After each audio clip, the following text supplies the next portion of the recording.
Welcome to the show. Welcome to the show. Welcome to the show with the three amigos. Hotman, Crowder, and Solana on FM radio. Them boys be sliding, so we riding and we ready to go. 100,000 watts full throttle, baby, ready to blow. We passing coca up to Jupiter, we got your attention. You can tune in anywhere, but listen at your discretion. To the legend, Mr. Hotman, can't stop him, each other deuce. My brother got his own hot burger at Tucker Deuce. Now my rush more of these sports, spitting the truth. It's Channing Crowder, greatest Dolphins, who rock up 52. Solana, one best of Miami, the voice of FIU. We reppin' to Miami, the Heat and the Panthers too. We reppin' for the Marlins, the Dolphins, that's how we do. We reppin' for the Crips, so it's always about the you. Hey Jimmy, please get Appel on the phone and tell him that it's home. I finally got his name on the song. Can't do it wrong, cause it sounds so sweet. You spit the fast while I keep the crowd on their feet. Football season be the reason that I be bringing this heat. Georgia music representing 104.3. Hey, welcome to the show. Welcome to the show. Welcome to the show. Wow. Thank you, Georgie, bringing us into this Victory Monday program. Jimmy's wearing his Victory Monday t-shirt. He said, I wonder if this is the final time that he'll wear his Dolphins Victory Monday t-shirt this season. They've got a tough one next Sunday against New England. Or will it be? Who knows? This is perhaps the biggest week. No, I'm going to take out the perhaps. This is the biggest week in Hurricanes football in over 2 decades. Wow. And New Year's Eve, we got ourselves a little Whataburger in Dallas. Mm-hmm. Hurricanes, Ohio State. You'll hear it on this station, by the way. Hey, a little note. This is a little programming note. Because I saw a tweet come out from WQAM. The game Wednesday night is owned by college football. So you cannot hear it on our stream. So if you're used to listening to Hurricanes football on the QAM stream, it will not be there Wednesday night. They own the streaming rights to it. College football does. I don't know where it'll be streaming, but I think it's ESPN that owns all the rights. I don't know if you can listen to it on their app. I don't know if there's other app. Regardless, it's not going to be on the QAM stream. Now, we'll be over the air, obviously. So if you listen to it on 104.3 WQAM or 560 WQAM, it'll be right there. But just a little programming note. Anyway, Crowder is off today. This will be a little hybrid week for us because it's a holiday week for most people. And but we do have this huge football game coming up on Wednesday. This happens to be a big week for the Panthers as well. The Winter Classic is Friday at Lone Depot Park. And it's going to be cold out. Mm-hmm. So there's going to be no problem with the ice staying icy because it's going to be like in the 50s. Yeah, but today was supposed to be in like the 70s, and it feels like it's 10 billion degrees outside. It's 85 degrees out right now. Yeah. It is insanely hot. Like, it is insanely hot. Dolphins had an impressive victory over the Bucs. I don't care. Listen, I kind of am of the belief right now that Tampa Bay is a fraud, but that was still, for me, an impressive victory for the Dolphins. I know nobody cares at this point, probably. I saw Joe Shad in the Palm Beach Post tweet out, at a minimum, Quinn Ewers should be Miami's trusted backup quarterback next season. What we don't know yet is if he'll be in a position to compete for the starting job. Long way to go on all that. But I think he's right. I was thinking about this. I was trying to think, there's one game left. New England doesn't need it. Dolphins don't need it. It's a meaningless game. Well, no, New England, if the Broncos lose to the Chargers, could lock up the 1 Fair. seed. They get a bye. Fair. Okay. They've got the division. I should say they've clinched the AFC East. Yes. But I'm not necessarily certain how important the game is to New England, although everyone would love the 1 seed. But I was trying to think, Dolphins-wise, with this one game remaining, is there any conclusive lesson you have about the Dolphins by the end of the season now? There's one meaningless game remaining. And there was a huge, important lesson this season because I think the book is still out on Mike McDaniel. And I think the book is still out on certain players. But we did learn. We got a conclusive answer on Tua. And I'm not certain we ever had that with Ryan Tannehill. No. We kind of knew it was time to move on, and then you saw him thrive, at Tennessee. But I think we got a conclusive answer by the end of the season. And I don't know that it was necessarily shaping up that way. At the beginning of the season, you were still like, well, maybe. I think we have arrived at the end of the season with a conclusive answer. And the other conclusive answer, I think, and I know it's only been 2 games, is that you do have a backup in Quinn Ewers. Maybe more, but you have a backup. You don't have to worry about the Pastronaut or Zach Wilson or who becomes available in the offseason. I think your quarterback situation is starting to get situated. The main cog is still kind of unsituated because is Lamar Jackson going to become available? Is Joe Burrow going to become available? What's going to happen? And I do think, though, we have a conclusive answer on Tua. He is not the guy. There is no more debate. And as much as I was on the wrong side of it, I wanted a conclusive answer by the end of the season. I thought it would be the other. I thought the answer would be yes, Tua had a bad 2024 and a very good 2025, and you knew moving forward that he's your guy and the contract was worth it, and obviously it wasn't. But we do have a conclusive answer. But I think Joe Shad, what he says there is Quinn Ewers should be your trusted backup quarterback next season. What we don't know is he'll be in the position to be your starting quarterback, and maybe he will be because it might be a bridge season, and you might want to see what he looks like for an entire season. But we do have a conclusive answer on Tua. Do we know for sure that Quinn, because of that one game, is good enough to be a backup quarterback? I see a lot of people saying that. And by the way, I'm the one that was telling you I wanted to see Quinn Ewers a couple weeks ago, so I'm not opposed to it.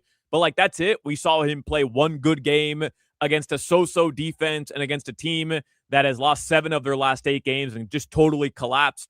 And we're all willing to overreact to one game now and say, hey, at the very least, you have your backup quarterback next year? Well, I don't know if you call it an overreaction. What I would say is this. I saw Quinn Ewers look more composed in a pocket than most, I think, 7th round picks. That's a flyer. You take someone in the 7th round, that's a flyer. I saw him be more mobile than a 6-year quarterback. I think Tua was in a 6-year. Yep. I saw him be more mobile and have the ability to pass downfield more than Tua after just one game. Did you see that stat? There was a really interesting stat. Marcel Louis-Jacques posted, and this was courtesy of ESPN Research. Both of Quinn Ewers' touchdown passes were on throws of 10 or more air yards. Right. Right? Because Tua had long touchdown passes, but obviously it was a lot of yak. Mm-hmm. His 2 touchdown passes yesterday, Quinn Ewers, were on throws of 10 or more air yards. Tua has one game with multiple TD throws of 10 or more air yards in the last 2 seasons. Wow. And it was 2025, week 5 at Carolina. That was it. So Quinn Ewers, 2 touchdown passes. That one to Theo Weiss was, I mean, a thing of beauty. Did you see Weiss after the game? He's like, I thought it was a joke how open I was. I crushed him for 4 hours on the pregame show. Well, he was terrible last week. I was telling Omar I could live the rest of my life without any Theo Weiss ever again in a Dolphins jersey, and he's telling me, nah, those two had connection in preseason, but yeah, so did Eric Ezukama and Skylar Thompson. I was just done with it, and of course, first quarter, 63-yard bomb to Theo Weiss Jr. Yeah, it was great. It was great. I mean, obviously, the defense for Tampa felt the same way about Theo Weiss that you did because they literally didn't care where he was on the field. It's crazy. There was nobody within 10 yards of him. Yeah, nobody. Waltzed in. So that's it. We're good with Quinn Ewers. By the way, I like what I saw. I like the fact that yesterday, to ice the game, he picked up that first down with his legs, got up. There's a little swag to him. Sure, with the we haven't celly. seen that all season. I like it. There was a play in the first quarter before he threw that touchdown pass. I think it was the second drive. It was a 2nd and 3. They're in their own territory, and he overthrew. I don't know if it was Malik Washington. He overthrew somebody, and he just let it fly. Hoch, effortless, threw the ball down to the 10 on the other side of the field. Effortless. That ball traveled 70 yards in the air, 60 yards in the air, and it's like he didn't even try. Just rolling out, boom. And he overthrew whoever the receiver was by 10 yards. And I'm like, oh my God, man, this guy's got a cannon. So I'm cool with it. He had a phenomenal game. The third down stats were awesome. I just wonder if we do this now where, hey, we found our at the very least, our backup quarterback, and we fall into this trap again. So because of one performance. Here's what I would say to you. The reason that you're playing Quinn Ewers is literally to get that answer. Yeah. Literally to get that answer. And if you don't think Quinn Ewers is the backup, then you end up again with a Zach Wilson. You're not going to spend more than $4 or $5 million on a backup. So who is it going to be? If someone's run their course on another team, like Malik Willis, he's either going to be a starter or he's going to get like some mad money to be a backup somewhere. And I don't think you're going to do that again. Certainly not with Tua's contract. I mean, Tua could ostensibly be your backup as well if you can't peddle the contract and you just figure, well, we'll just kind of go with the same QB room that we had. We're just going to kind of juggle the positions. But you're literally playing Quinn Ewers last week, this week, and next week to answer that question. And if you can have a backup quarterback who's on a rookie deal, it makes it so much more palatable to be able to go out and use money elsewhere. So I think you've kind of got that answer only because I don't know. Now, the real question, this conversation needs to be had at some point. I don't know if we have time here. Mike Cunha is going to join us. He's at the airport. He's going to Dallas. The real conversation is Drake May better than Tom Brady? We'll talk about that throughout the show. Let's do headlines because I do want to have time with Mike Cunha. Don Bailey Jr. is going to join us from Dallas today as well. We will preview Canes and Ohio State. I have no idea who the sponsor of the headlines are. No sponsor this week. No sponsor. This is a little gift for you, the listener, for the final week of the year. We got you a little Christmas gift. Headlines with no sponsor. Sponsored by us. Thank you, Jimmy. You had that holstered for a while. You were ready to go with that? Jimmy, when you tried that out in the lobby on me and I didn't laugh. Right. You're like, nailed it. I got something here. Yeah, when I didn't laugh, I didn't give you any reaction. Your thought process was, you know what? I'll do it on the air. Right. Like you could have come up, maybe so that sponsored by the Pickleball Association of America or something. Like you could have like just sponsored by us. That's what you came up with, huh? Yep. You tried it on me out in the workroom. And over you gave there. him like a cursory. I was like, huh? Yeah. But if I try something on you and you give me a like, I know, okay, that didn't hit. You pretty much put it in the refuse receptacle. 20-17. Ewers did complete. Here are your headlines, sponsored by us. Ewers did complete 64% of his passes for 172 yards. Did he outperform Baker Mayfield in your mind? Did he? I thought he did. Oh, I thought you were bringing up Diddy for some reason, and I didn't understand why. Did he outperform Baker Mayfield? Because Baker Mayfield looked like ass. Baker Mayfield, to me, looked like he was disinterested. Baker Mayfield, you want to talk about Joe Burrow having lost his joy? Baker Mayfield looked like he lost his joy as a quarterback. Now, I don't know if that was the Dolphins' defense doing it to him. I don't know if something transpired in their locker room over the course of a season. They started 6-2, no? Yeah. We were talking about him as an MVP. MVP. He looked lost back there. Lost. It's what happens when you start the season with wins versus, the Texans. You beat the 49ers. You beat all the teams that nobody thought you could beat. And then all of a sudden, But fast forward, those are good wins. You're losing to Quinn Ewers. Right, but those are good wins. I don't know what happened to Tampa. I mean, they had some injuries throughout the season, but they're full strength, kind of. I mean, offensively, Mike Evans is out there. Ibuka's out there. Their defense, though, has lost a lot of players. They've got no pass rush. But to be quite honest, the Dolphins were missing some key defensive players. I don't know what happened. Like, Mike Evans was visibly unhappy. Mm-hmm. He got his tutty at the end. He was visibly, and I would have been as well, but he was visibly unhappy. He's always crying, though, on the sideline. Always. Well, I mean, he's okay to do that, in my opinion. That's how good he is. Well, Quinn Ewers outplayed Baker Mayfield. Then the elevator today, by the way, is the Bradley Chubb Money Dance Celly, which was fun. He did cash in yesterday. Which was a lot of fun. Here's the Dolphins season finale. It'll be at 4:25 in New England on Sunday. All right. So you've got a couple Saturday night games in the NFL. Carolina, Tampa Bay, winner ends up clinching that division.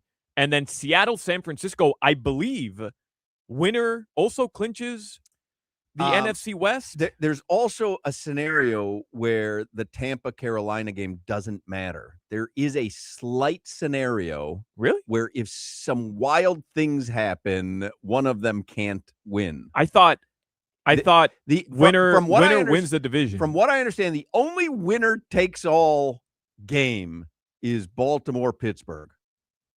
Which will be the last game of the regular season. Literally win or go home. Yeah. Win or go home. No, but I'm pretty sure I saw a bunch of scenarios, and there was this slight scenario. Let me look for it.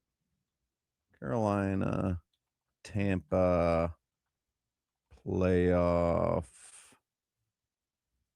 Let's see. This is sponsored by us, by the way. No, I'm pretty sure, Hoch. Bucks, Panthers, winner wins the division. So there is a scenario, okay, where the winner claims the division while the loser go homes. Though Atlanta's results could slightly affect the scenarios if they win out. Hold on, I'm telling you, I read this on Yahoo today. Now I got to go into my trash. From what I understand, the winner clinches the NFC South. Mm-hmm. And that guarantees a playoff spot. And that's the last remaining playoff spot available in the NFC. Let me see here.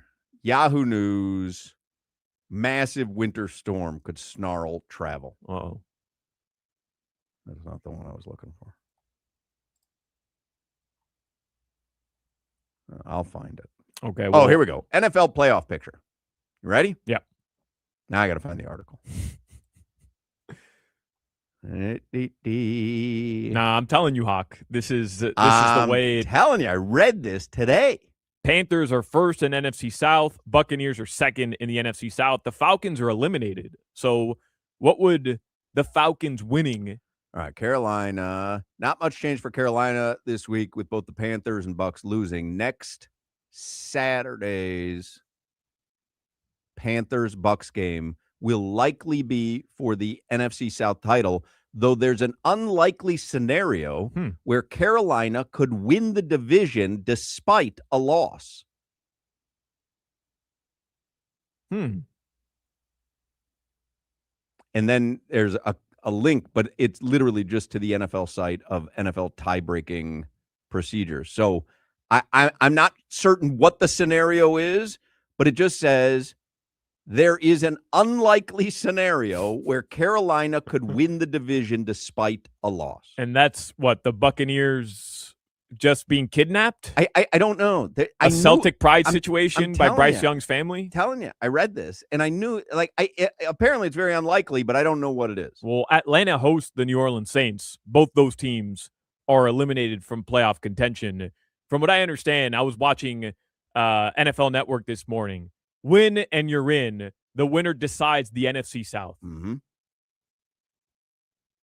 I don't know. In fact, the Bucks winning that game would end up being the playoff team with the worst record going in after like week 12 that the NFL's had in over a decade.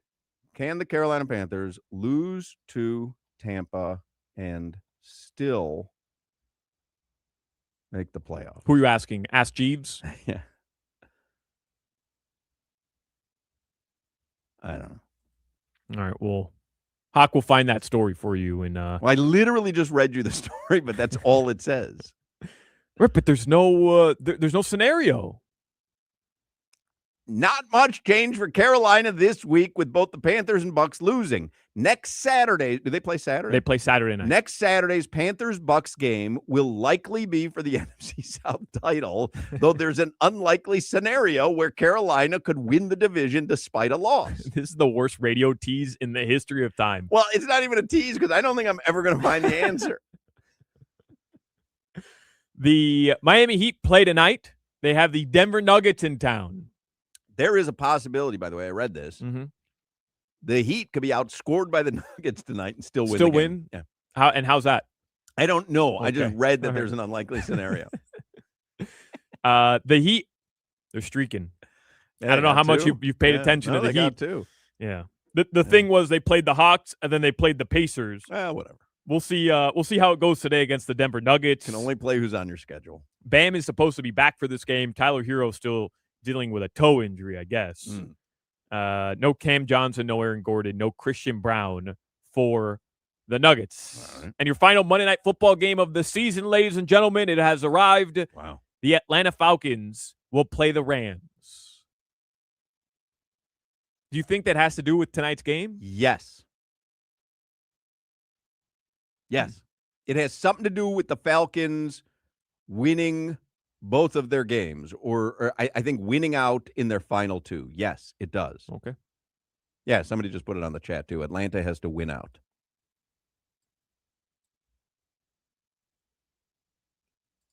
But why would that matter if they're eliminated? Because Carolina has the tiebreaker between the Bucks and the Falcons. And the Falcons.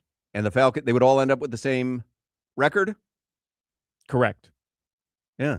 I'm telling you, Okay. There's a scenario where Carolina, and I know you love Bryce Young, where Carolina could win the division even whilst losing to Tampa next week. Okay. All right. We'll figure it out by the end of the Well, show. we just did. I don't think we did. Well, we literally just figured it out. I don't know if we did. All right. Heat tonight, and the Florida Panthers are in action tonight as well. The Panthers play the Capitals. That game will be on AM 560. All The right. Heat will be on FM 104.3. Very good. Your weather in South Florida right now, we mentioned it. It's hot. It's in the 80s, Crazy. upper 80s earlier Gonna today. get cold this week, though. It is. Yeah, it's Bring supposed your to be stuff inside. supposed to be chilly.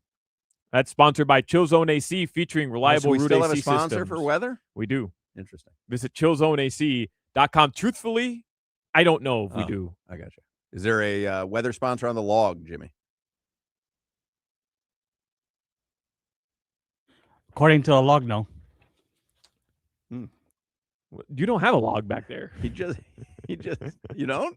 What are the I have the papers? show sheet. What are the papers you just Jimmy's just turning into a clown lately. Wow. Huh? What is going on there? So you held up paper, pretended it was a log, and I know what's happening, though. He's feeling himself. He's going to beat me in the fantasy football right, he's going to win championship. the entire league, Yeah, which the is entire radio station league championship. Just criminal. It's an indictment on all of our fantasy football understanding, and it's going to be Jimmy who wins, and he's feeling himself. He's already got a haircut. He's wearing a Victory Monday shirt. He's feeling himself. It's a big day for him. All right. Mike Cunha is going to join us in the next segment. Cheetah Pompano is a great spot to watch a game.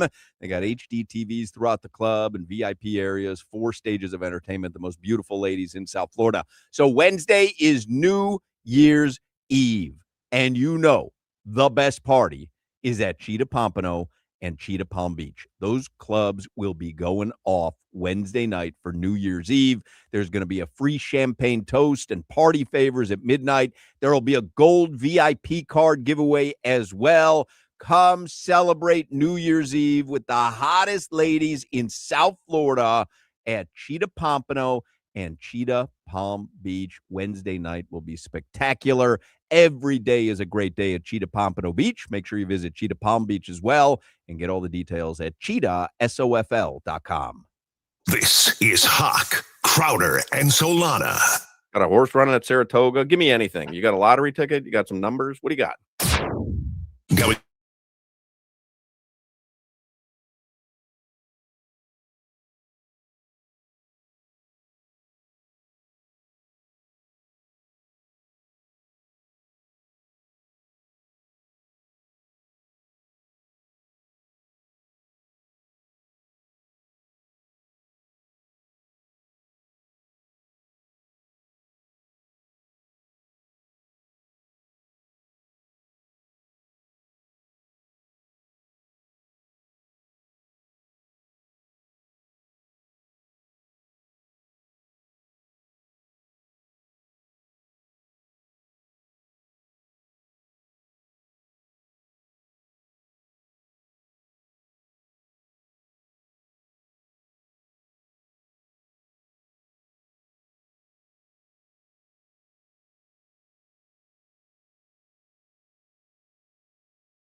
tonight's Monday Night Football game does have meaning because if Atlanta wins and then Atlanta wins again next week, Carolina would win the division even if losing to Tampa Correct. next week. So there is a scenario where the Bucks win over Carolina next week, but do not make the playoffs because if Atlanta wins their next 2 games, there would be a 3-way tie, and Carolina would have the tiebreaker over Tampa. Somebody should let Baker Mayfield know because So he believes it's win or in? I was listening to his post-game Win comments and in? yesterday. He's like, we have a chance to win at home and be in the playoffs. What more could you ask for? Slow your roll, Baker. Mike Cugno is on the Toyota of Hollywood hotline. Mike Cugno, sports anchor at CBS Miami. He is on his way to Dallas for the Canes-Ohio State game on New Year's Eve, and he's kind enough to make some time for us. Hello, Cugno. What's up, guys? How you doing? Yeah, I'm actually at the airport right now getting ready to board my flight. Are you excited to travel? Are you excited to be away from home on New Year's Eve? Are you excited to be working on New Year's Eve? I love New Year's Eve. It's one of my favorite holidays. So Really? a little bummed about that. But considering the circumstances, what we're covering, what the Canes are doing, no, I'm excited for this one. Cunha, what's your pre-flight routine? So I assume, I could be wrong, you're flying out of MIA. My pre-flight routine, I always either find like the Café Versailles, I find La Carreta. Maybe I'll stop and I'll grab some trail mix, couple candy bars. What's your pre-flight Man, routine? you're having a tough time getting that out. Huh?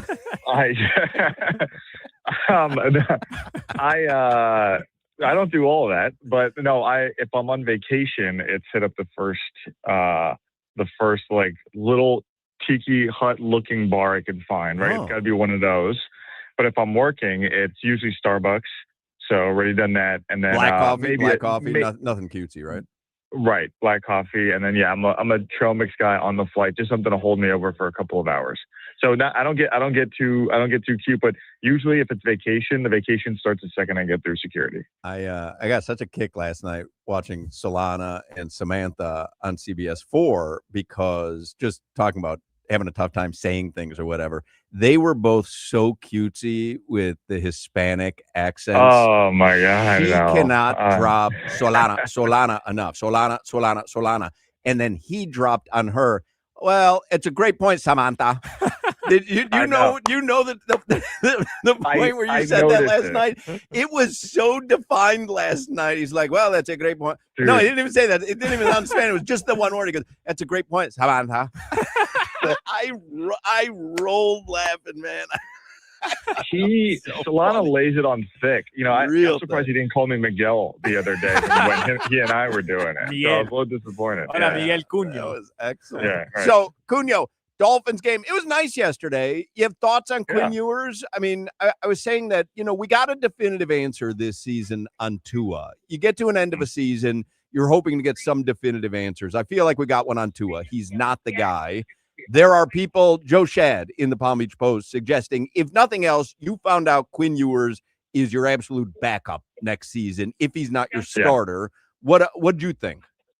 So what I liked about Quinn, and like the stats and numbers aren't jumping off the screen, but he is immediately, like, first instinct is get the ball downfield, which I think appreciate. The Dolphins have used Devon Achane a lot, and as they should, but I feel like Tua maybe deferred to him a lot in the short passing game if that first read wasn't there. So I enjoy watching Quinn go downfield, also roll out, and I think they do that a little bit more with him because he's a little bit of a better athlete.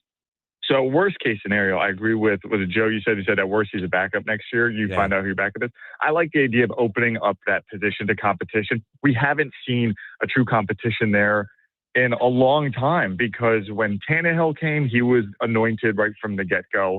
Then it's kind of been like stopgap guys, the Ryan Fitzpatrick's just wait until Tua is ready to go. There hasn't been competition. So I like the idea if they're going to bring in someone new, whether draft or free agency, that Quinn is someone who can push someone and make that position better. Do you feel, though, like he has some upside to be a starting quarterback or the caliber of quarterback you need to compete in the NFL? I just wonder if you've seen anything out of those two games where you say, hey, it might be willing to give him a shot next season to be the starting quarterback for the Miami Dolphins. Yeah, and you know what? I'm going, and this is solely off body language. I like how calm he is and how, like, it just looks like commonplace to him. It looks like he's back at Texas. You watch him, he comes into the huddle, he's tapping guys on the head. It's not like, there's not like this feel of like a nervous energy. When a series is over, good or bad, he goes to the sideline, waits for everyone to come off, taps him up, says what. So that to me tells me he's just comfortable what he's doing. So to that standpoint, yes. And then you look at what he can do with the ball. The throw to Theo Weiss yesterday was so on a rope. I really enjoyed seeing that. I thought we saw flashes of that during training camp, and it was cool to see it in game. Can he be a starter in this league? Yes, but maybe there is some development. Everyone kind of hits their stride at different times. Caleb Williams took 2 years to do it. Sam Darnold took a few more years, and he's fighting to be the number one seed for back-to-back years, no matter what team he's on. So it may not be evident at first, but I think there is something there that he can be a starter in the league. Cunha, I'll read you a couple of messages on the text line and the YouTube stream. Somebody wants to know if you had to go to the bathroom on the plane. Number 2, would you do so? Oh, no. No. I've been in the bathroom too many times where turbulence hits, and I'm like, I'm not crossing that bridge. Yeah, that's not a good one. Someone else texts in, can you take a picture in Dallas with Will Manso, Josh Moser, and Sarah Cardona? I know who that's from. Do you? Yeah. I didn't want to give out any names. I wanted to see if you knew. Do you think the Canes have a puncher's chance Wednesday night? You know, they started, it was kind of like 10-point dogs. They're down to 8.5-point dogs, which I think leads you to believe that some people think that maybe Miami's got a chance against Ohio State. Yeah, and I think it all starts up front, right? Both lines, offensive and defensive line. I think if they can drag it kind of in the mud like they did against Texas A&M, I think that's their best shot. If they try to get some sort of track meet with Ohio State, with the weapons they have, especially at wide receiver, that would concern me. But I don't even think that would really happen just because of the pressure they can get up front. So yeah, there is absolutely a chance. If Ohio State is overlooking Miami, shame on them, because that defensive line is very good. That offensive line is very good. At the very least, they are going to be competitive up front. Hey, Cunha, I don't know if you saw what Jeremiah Smith said at Media Days earlier, but he basically said, had Miami been winning the way that they're winning now, maybe he would have reconsidered going to Ohio State and he would have ended up at Miami. Ultimately, though, that's the goal that Cristobal's trying to create here, right? Like the consistent winning. Yeah. He's always been a great recruiter, but I mean, this might be, I'm not trying to get ahead of myself, but this might be a regular thing for the Miami Hurricanes, competing at this level. Are you sitting right underneath the PA speaker?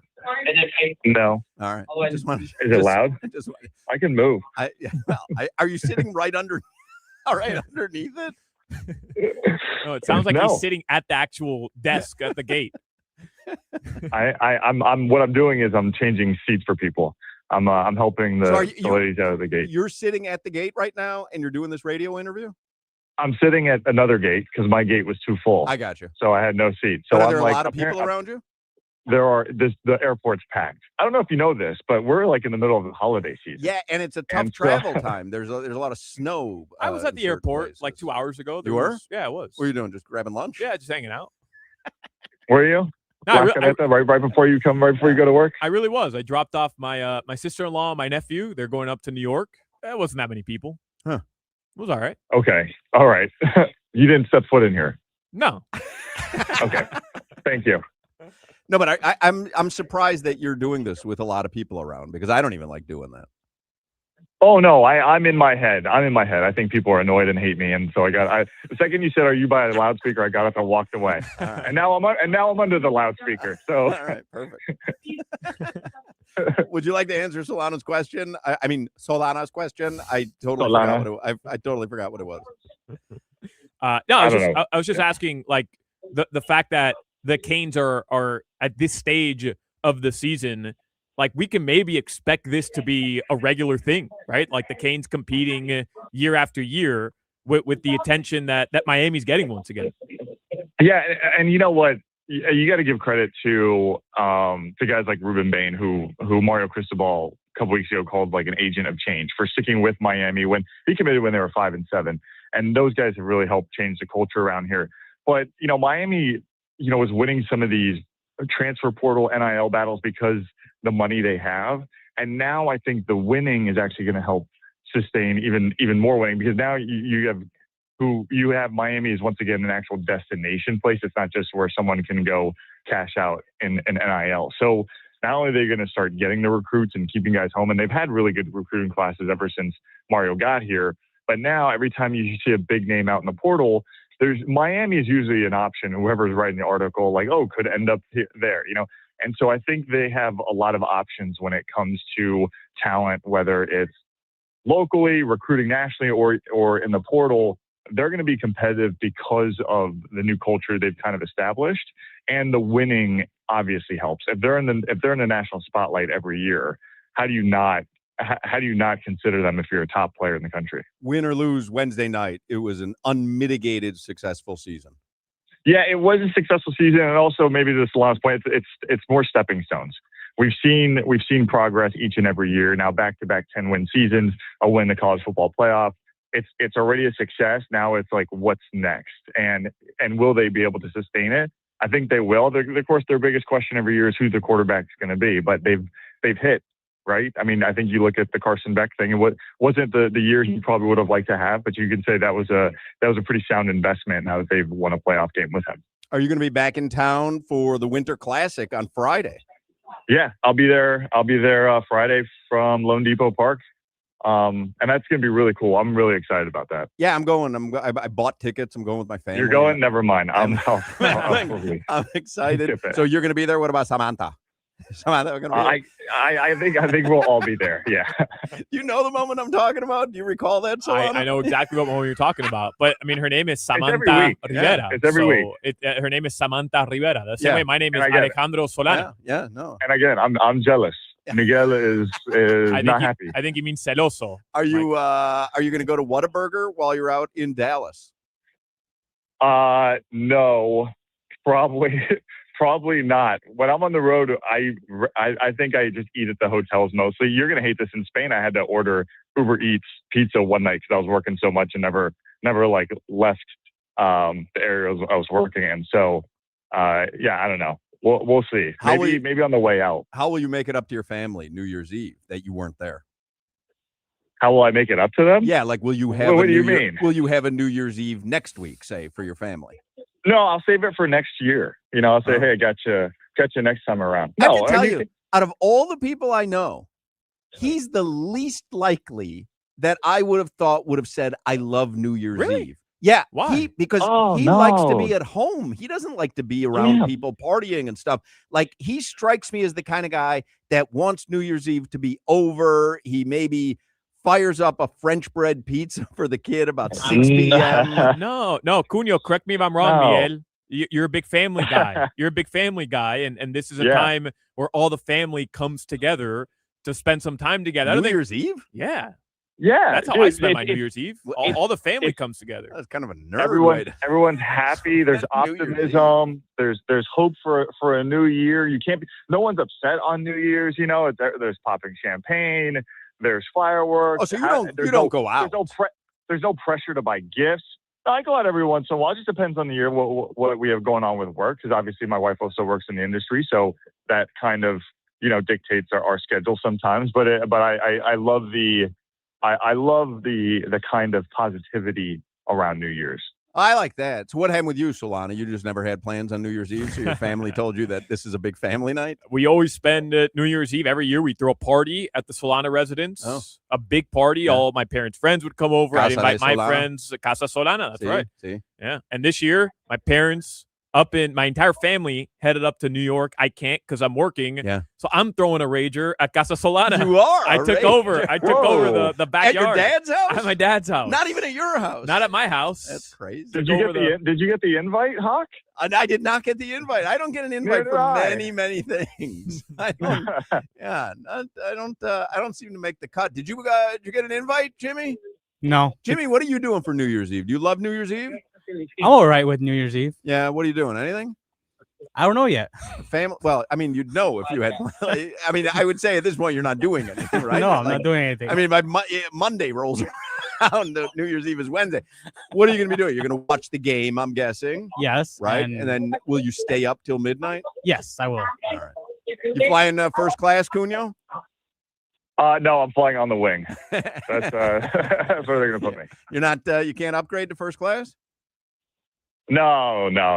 That's no. Why? Well, if I get extra leg room, and Goldie taught me this. Always buy the extra leg room, and that way you can sit comfortably. If you ever travel with Goldie or notice him, he sits like he's playing Twister or something. He gets all this space, and his feet are like all the way up on the. Just you're talking about ceiling. the exit aisle, the bulkhead.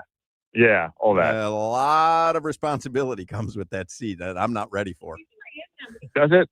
Well, yeah. Does it? I mean, you're the guy that everyone's going to look to make sure the door comes out. That's exactly what he wants to hear before he boards a plane. Yes, exactly. Well, you know what? I'll open the door and I hold it from the outside. All right. That's what I would do. What airline are you flying? Don't dox me. What are we doing? What hotel are you staying at? All right, Mike. What a burger in. Mike Cunio is headed to Dallas. You can watch all his coverage on CBS 4. Are you going to do anything for CBS HQ as well? I don't know. I see if they ask me. We'll find out. All right, we'll see. There's usually a request in there or two. Yeah, might see him on CBS HQ as well. Have a good time in Dallas and come back with a victory if you can. Yeah, Gino Torro told me the same thing. He said come back with a W. So right. we'll try. Gino's not going out there. You found out. I did. All right. Yeah. Good. Then we'll have him on we'll be able to have him on the show Thursday. Perfect. Then, which is good because we're going to work Thursday. No excuses. How about that? We're working on New Year's Day. Are you? Wow, you're basically doing like a post-game show. Oh, no. Yeah, you're doing a post-game show. Well, not really. The next day. Oh, right. Remember the game. Are you working New Year's Eve? Well, I mean, not when the game is over. But we are. We're on Wednesday, but only for an hour because the Canes pregame show is going to be 4 hours, so that starts at 3. That's huge. Oh, that's right. It's not a noon kickoff. Yeah, I forget. I'm getting confused with the Orange Bowl and all that. You all right? You started drinking before the flight? Wow. Look at that. I'm trying to do two things at once here. How many coquitos? I'm like, when they board, I'm group 4, but when they call 1, I'm right there. I'm that guy. Oh, you're that guy. So, that's the worst. The worst. I hate that person because you got to you don't want to say, hey, are you in group 1? But you could tell. You could tell, though. You could tell. But you get dressed up for a flight, right? I'm not about the pajamas on planes. Like right. wear some jeans at the least. Like your shirt is tucked in. Like you're not wearing cargo shorts and an untucked jersey. No, I got pants and a button down on. Yeah. Yeah. It's a throwback. He's a throwback. Yeah. All right, Cunio. All right, Hoch. Solana. I'll see you later. Good luck in that aisle. Be careful. Thank you. All right. See you, Cunio. Bye, guys. I love talking to him. That is Mike Cunio from CBS. Surprised he didn't hang up on you 5 minutes ago. I know. He doesn't want to lose that boarding position. All right, let's take a break. We'll come back with more Hochman, Crowder, and Solana. You're listening to the Hoch, Crowder, and Solana Show. I love Zephyr Hills. There is no Zephyr Hills. It's Zephyr Hills. We've been over this.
Holiday week, 3 o'clock hour. So our schedule this week, Crowder's off today, should be back tomorrow.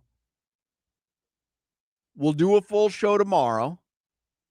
Wednesday we'll be on for 1 hour, and then the Hurricanes pregame show will start at 3. Thursday, New Year's Day, we had scheduled a best of Hochman, Crowder, and Solana. We're going to do the show. We will be live because it'll be the day after the biggest Hurricanes game in 20-plus years. As I said, Friday, I'll be off. Crowder will be off. Solana will host the show from Lone Depot Park, leading you up to the Winter Classic. I'm jacked up. Have you seen some of the super cool. setup? Super cool. And Tobin was telling me yesterday that the Winter Classic series that they're doing, the video series or the documentary they're doing leading up to it. I haven't watched any of the episodes. I have not. But he was telling me apparently it looks awesome, or that it has been awesome. Yeah, it looks like it's going to be really cool. I'm looking forward to that. So lots going on. Let's do 15 minutes of Game Day Uncensored, which is brought to you by the Lexus December to Remember sales event. Get offers on select models for a limited time. Learn more at Lexus.com. I always read you stock up, stock down from DolphinsTalk.com. He's a fan, obviously, and has created quite a site. He's not a Mike McDaniel lover, and he's opinionated, but I do like the website. There aren't many Mike McDaniel lovers left. I wonder what's going to happen. I'm really interested to see, because I saw Armando Salguero had tweeted out something along the lines of, hey, if Stephen Ross is looking for reasons to retain Mike McDaniel, yesterday might go a long way. Again, team left for dead, ostensibly against a good team, even though you could argue that maybe Tampa's not as good a team as we thought.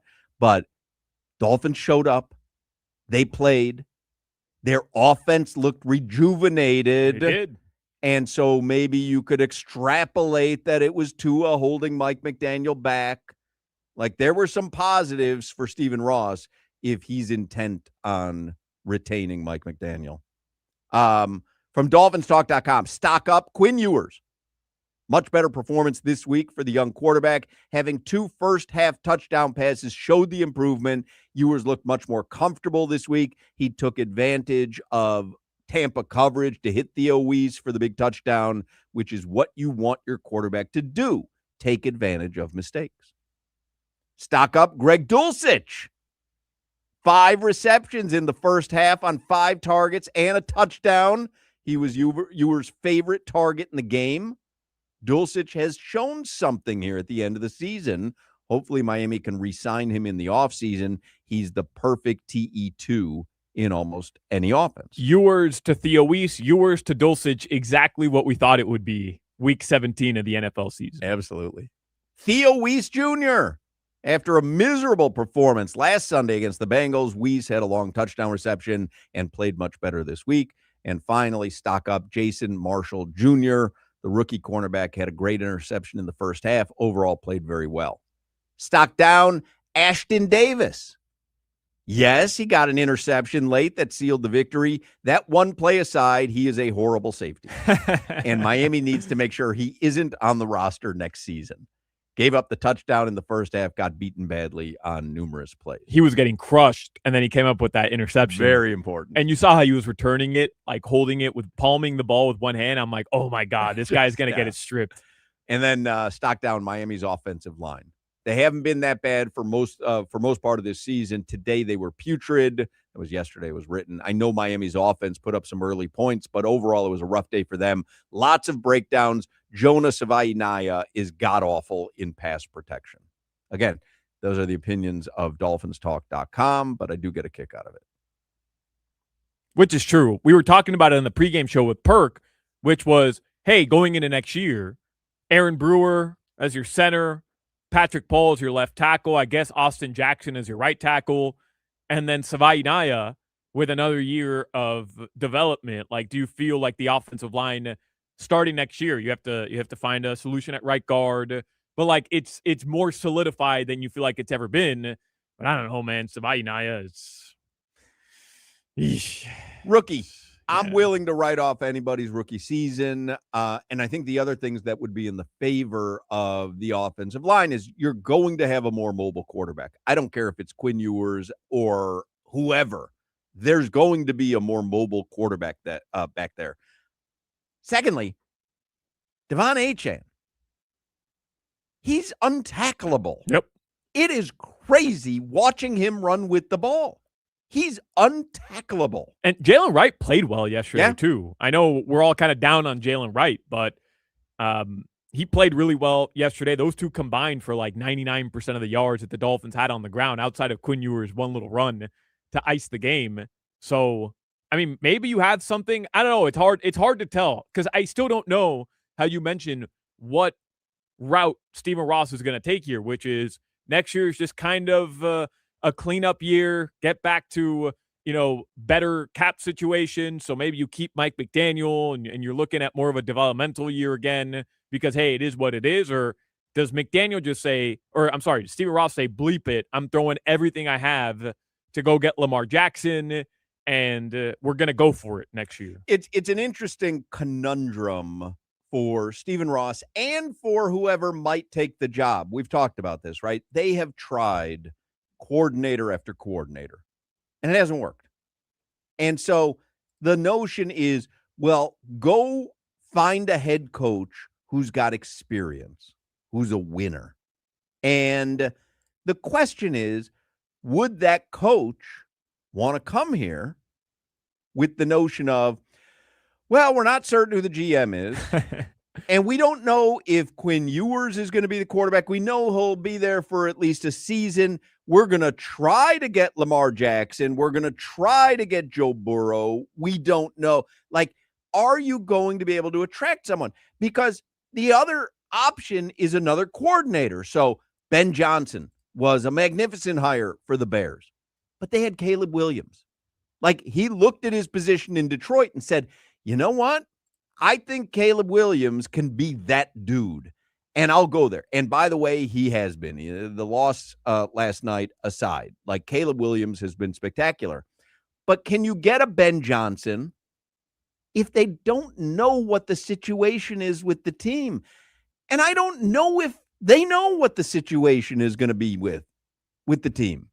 They're obviously, we know Stephen Ross has had interest in Lamar Jackson since the draft. Yeah. And they'd have interest in Joe Burrow if he's really unhappy in Cincinnati. I saw odds today. This is from betonline.ag. Joe Burrow, next team. Odds, if it's not Cincinnati. You want to guess who the favorite is? Minnesota? New York Giants. Huh. Which is interesting to me because Jackson Dart, I thought, had a very good season. Right, but I could see where if you had to trade for him, there's an appealing trade at the very least, return for Cincinnati. For sure.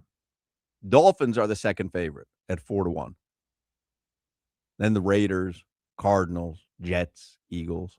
He's going to have to force his way out, though, since he's not trading that dude. He's going to have to say, I want to get out. I'm out. If he's really, he's been pretty clear he's unhappy. Yeah. And Lamar Jackson, next team odds, favorite is the Raiders, then Arizona, the Jets, then the Dolphins, 5-1. That's surprising to me that they're that down on that list. Well, I just don't know what they have to offer. Nothing. So, first round draft picks for the future. There's so many moving parts to, it's pretty unprecedented if Lamar Jackson is going to be available or if Joe Burrow is going to be available. It's pretty unprecedented that quarterbacks of that talent, that caliber, become available. It never happens. So I remember it with Jay Cutler going to the Bears, right? From Denver. That was the rarest of the. Remember, he was one of the top echelon quarterbacks in the league.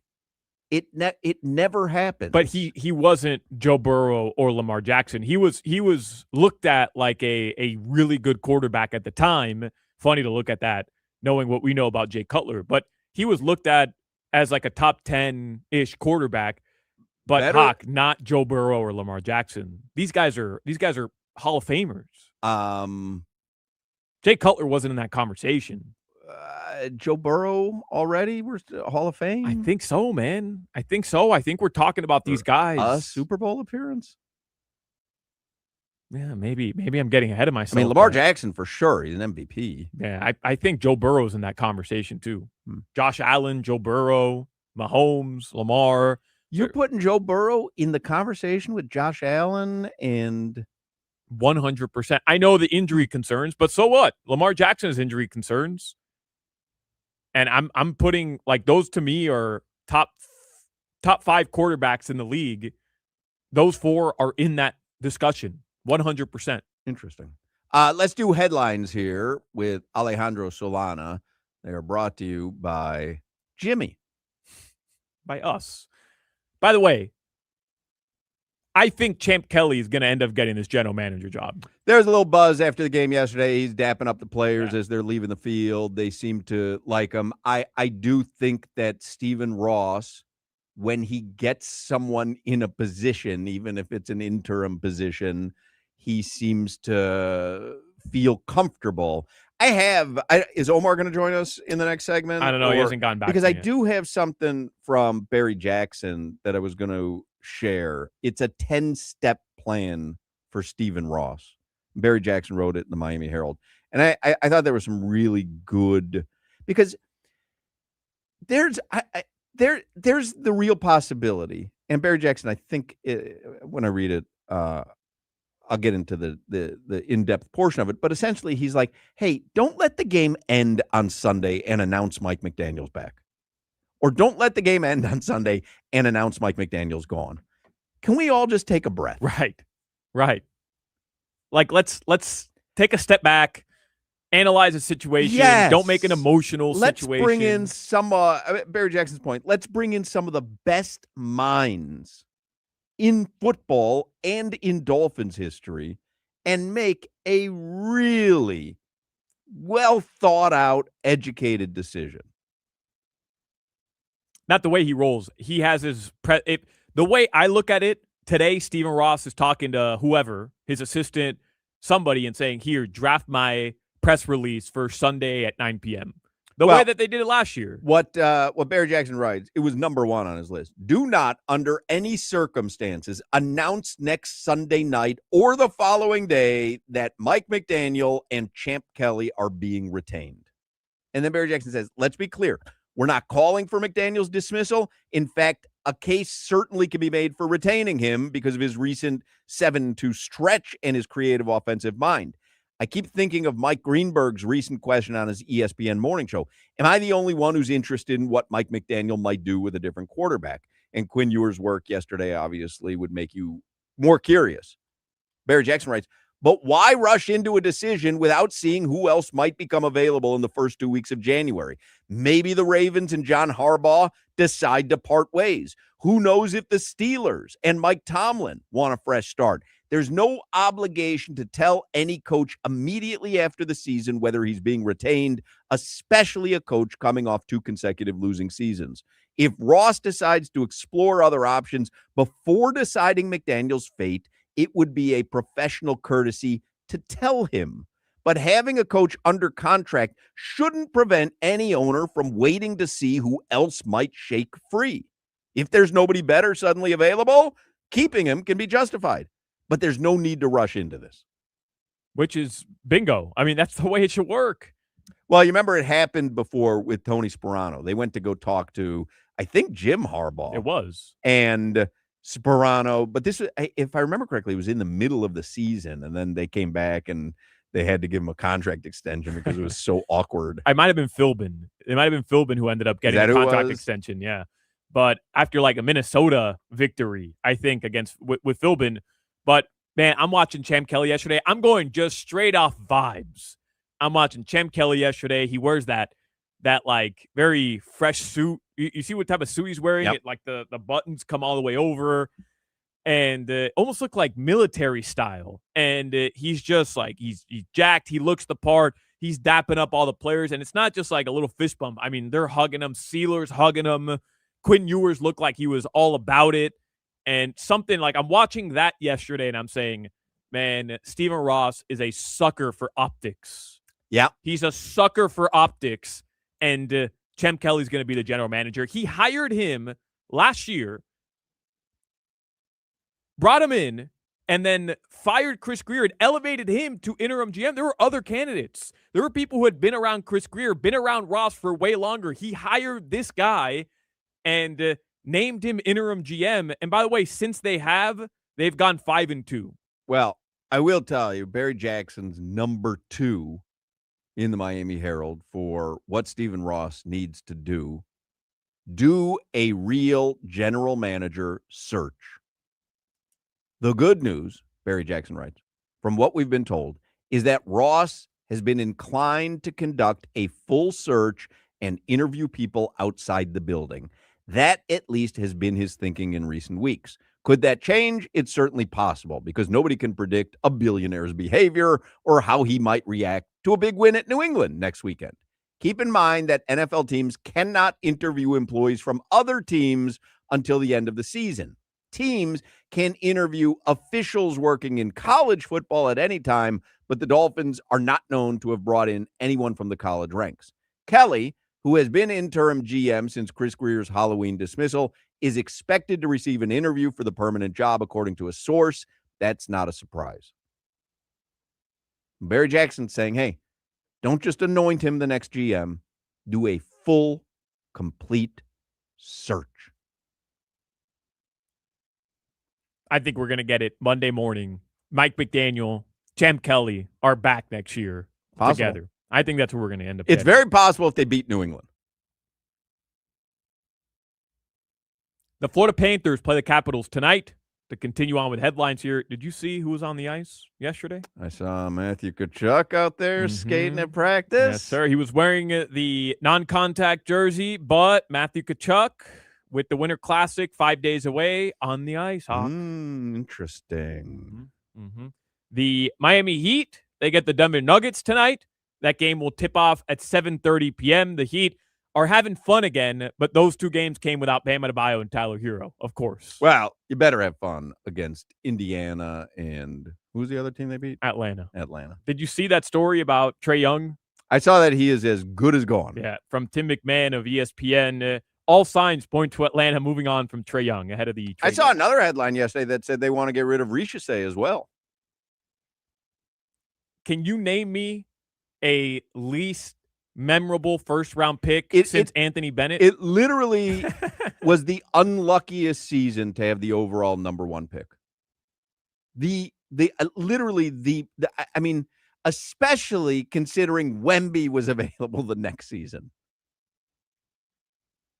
Zachary Ricochet. Crazy.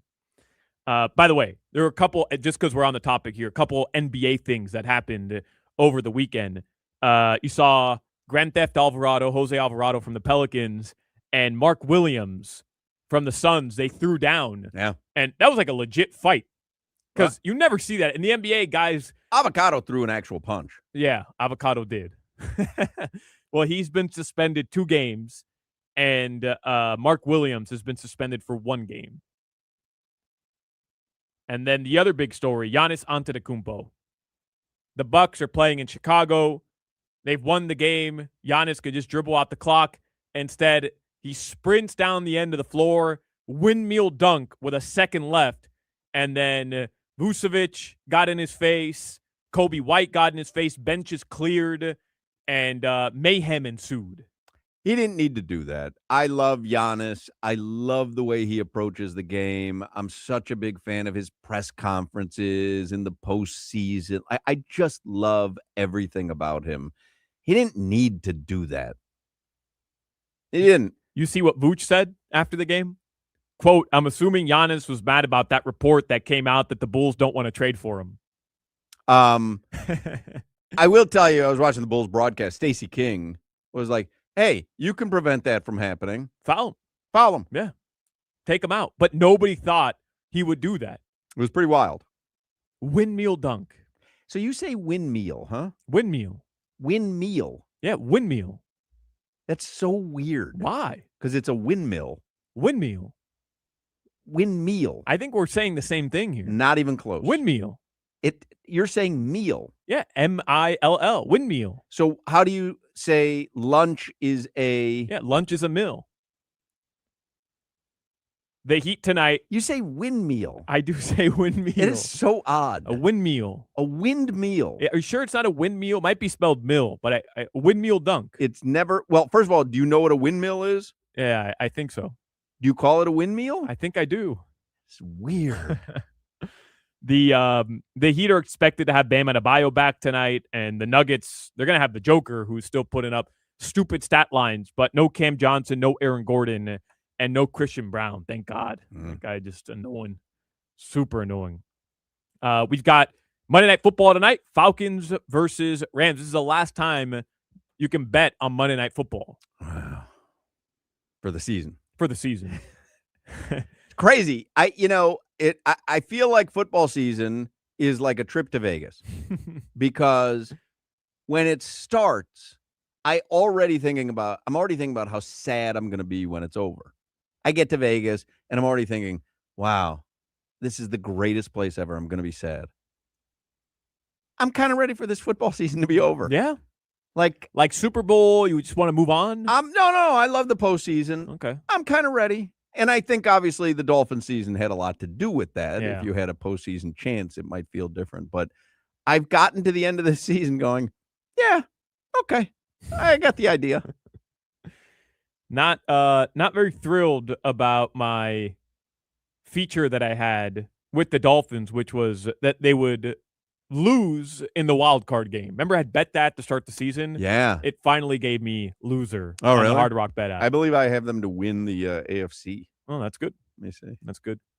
Tell you some of my futures. I cashed in on Riley Patterson over 1.5 field goals yesterday again. I had such a great win yesterday. I live bet Buffalo plus 2.5 when they went down. They were 3-point favorites, and I waited till Philly went up on them, and I live bet them plus 2.5. And then when they went down by 1 and decided to go for 2 at the end, I was guaranteed to win. If they hit the 2, I had the 2.5, I win. And if they missed it, which they did, I got the 2.5 and I won. I was the only person happy because the only thing that could have screwed me was them kicking the extra point, Right, and then losing by 3 in overtime. Yeah. So I had a $2 bonus bet from Hard Rock, and I bet it on the Hurricanes to win the championship at plus 10,000. This was right before I think the playoffs were announced. So $2 wins me $200. By the way, they were offering me $1.43 to cash that up. I have the Dolphins to win the AFC. That's a $5 bonus bet. Mm-hmm. Pays out $2,500. And how's that going? I don't know. It's not marked yet. Okay. I have a Rondé Gadsden the second to win Offensive Rookie of the Year. Caught a touchdown yesterday. He did.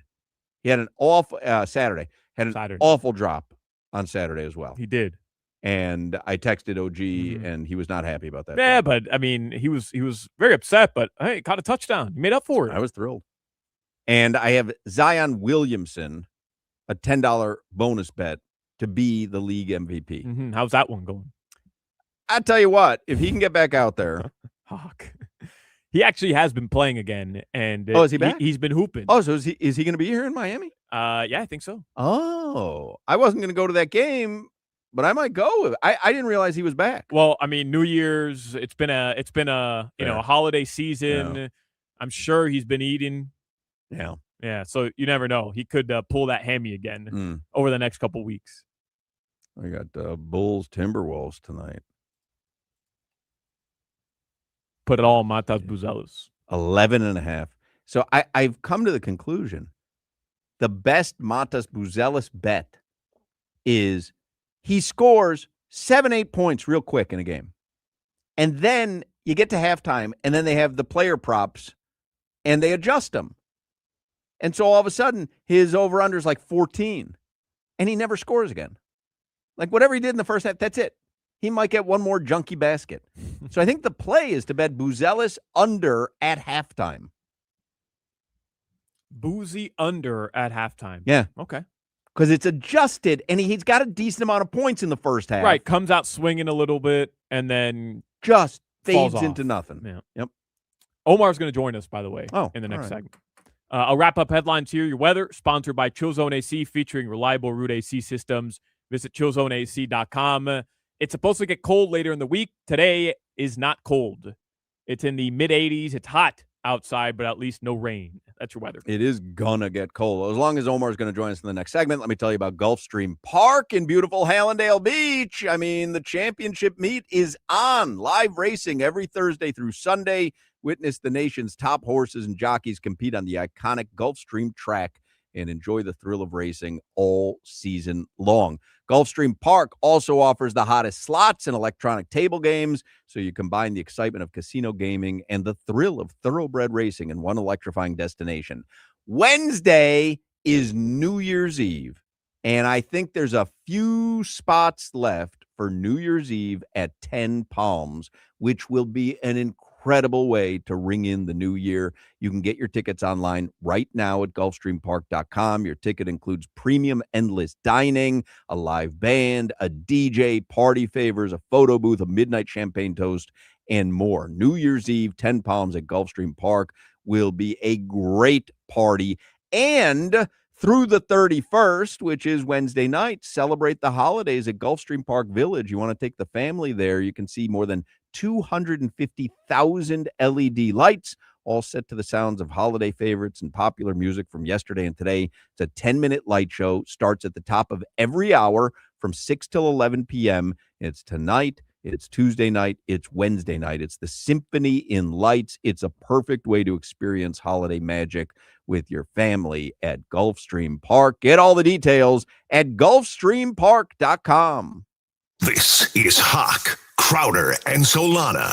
Socrates once said, "You don't know what your body can do until it does it."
Solana had mentioned to me that Omar Kelly was texting him during the commercial break before 3:00. And I said, well, just tell Omar to call in. It's holiday week. We're casual. We're only on for a few days. And I like talking Dolphins with Omar Kelly. He's on the Toyota of Hollywood hotline. He's a columnist for the Miami Herald. We were just reading something in the last segment, Omar, from Barry Jackson. And he did like 10-step plan for Stephen Ross, what the Dolphins owner should and should not do. And one of his suggestions was, under no circumstance, announce after the game Sunday against New England that Mike McDaniel and Champ Kelly are being retained. At least do a search or a well thought out process before you come to that conclusion. Would you agree with that? Absolutely. And if Steve Ross hasn't already hired an independent person to head up their coaching search, and I know Mike Tannenbaum actually does that, and used to have a consulting firm that's before he even became the Dolphins' top executive. It would be very irresponsible of him. But I have this opinion, unfortunately, and I've heard from too many people that Mike is safe, and I start to believe that Mike is safe from the standpoint. I know when Mike is nervous, and I know when Mike is comfortable, and he's been real comfortable lately. So I'm reading the tea leaves, and I like Mike as a coach, and I think he's growing, and I think he's getting better. But if you ask me if staying with Mike and just replacing the GM or forcing Mike on the next GM was a good idea and was going to take this franchise anywhere, I'll tell you no. But I would love to see where Mike goes next season and what he does in terms of growth and development and developing Quinn Ewers and the rookies getting better. I would love to see that, but do I think that should be choice number one? Absolutely not. Omar, we were talking yesterday about the different pathways Stephen Ross can try to rebuild this organization. He could do the slow approach, which would be fire everybody, kind of go through, not a tank per se, but like a mini reset next year. He could absolutely, a reset's needed. Right. So, I mean, anybody who pretends like a reset is needed is being very irresponsible. We also discussed, the possibility of him kind of swinging that thing around, going and try to get Lamar and whatever, right? Many pathways. Yeah. Will we know if we find out that McDaniel is safe? Will we know then what the path is definitively, or does that not matter? In other words, does bringing back Mike McDaniel next year, does that mean that the reset for sure is coming? I don't know what to think or what to tell you because I don't think Steve Ross has made up his mind. The one thing I will say with a great deal of conviction is I don't think Steve Ross should make up his mind or do anything or announce anything until Black Monday has concluded. Because for all we know, John Harbaugh could lose a power battle with Lamar Jackson and be the coach on the outs. Like supposedly, according to NFL insiders, one of these major head coaches is going to be unemployed by the time, there's going to be a surprise firing. And there always is. It might be Pete Carroll. Not to say that I want Pete Carroll, but, that hasn't gone good in Seattle. I mean, not Seattle, but in Vegas. Vegas. So I can't, but I think it would be extremely irresponsible of Steve Ross to announce anything after the game, no matter what happens. Now, would I be overjoyed and surprised if he does announce something and let's say they beat the New England Patriots at full strength? I think they can do that, considering they should have beaten the Patriots earlier in the season before the Patriots became this supposed juggernaut. But here's my problem with Mike McDaniel coming back. The Patriots rebuilt in 2 seasons. 2. It required a head coach getting fired after 1 season, but they hired the right people. They hired they put a real football person not in charge of the organization, but as the number 2. Dolphins have a real football person as the number 2, so that's not fair. But I truly believe that Alonzo Highsmith is a key to what they're doing in New England. And how come it took them 2 years to rebuild a dynasty and it has taken us 25 years to get in the exact same place where we are right now? I wonder, will the Dolphins be full-fledged in on trying to get Lamar Jackson or Joe Burrow if they are made available? They are going to be used to do so, or used to strengthen both players' leverage and argument and case. And honestly, Steve Ross loves that. He loves being used.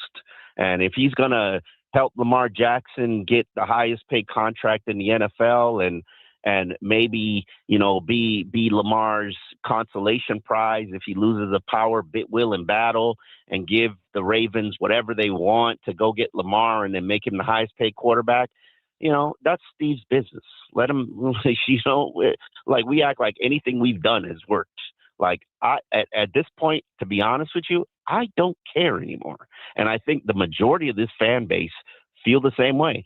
They don't care anymore. But you don't care about what? Whether they get Lamar Jackson or Joe Burrow, or you just don't care about anything this franchise does? I don't care anything they do. They could go draft. They could trade up 3 first-round picks for Mendoza. I don't care, and I cover the team because literally, do you have any trust, belief, faith, conviction that these guys are going to do anything properly? I mean, no, based on they try. It's not like they try. It's not like they cheap out or it's like they spend big money. They try. Yeah. They just don't succeed. Right, but part of that was, you would agree, Chris Greer, Omar.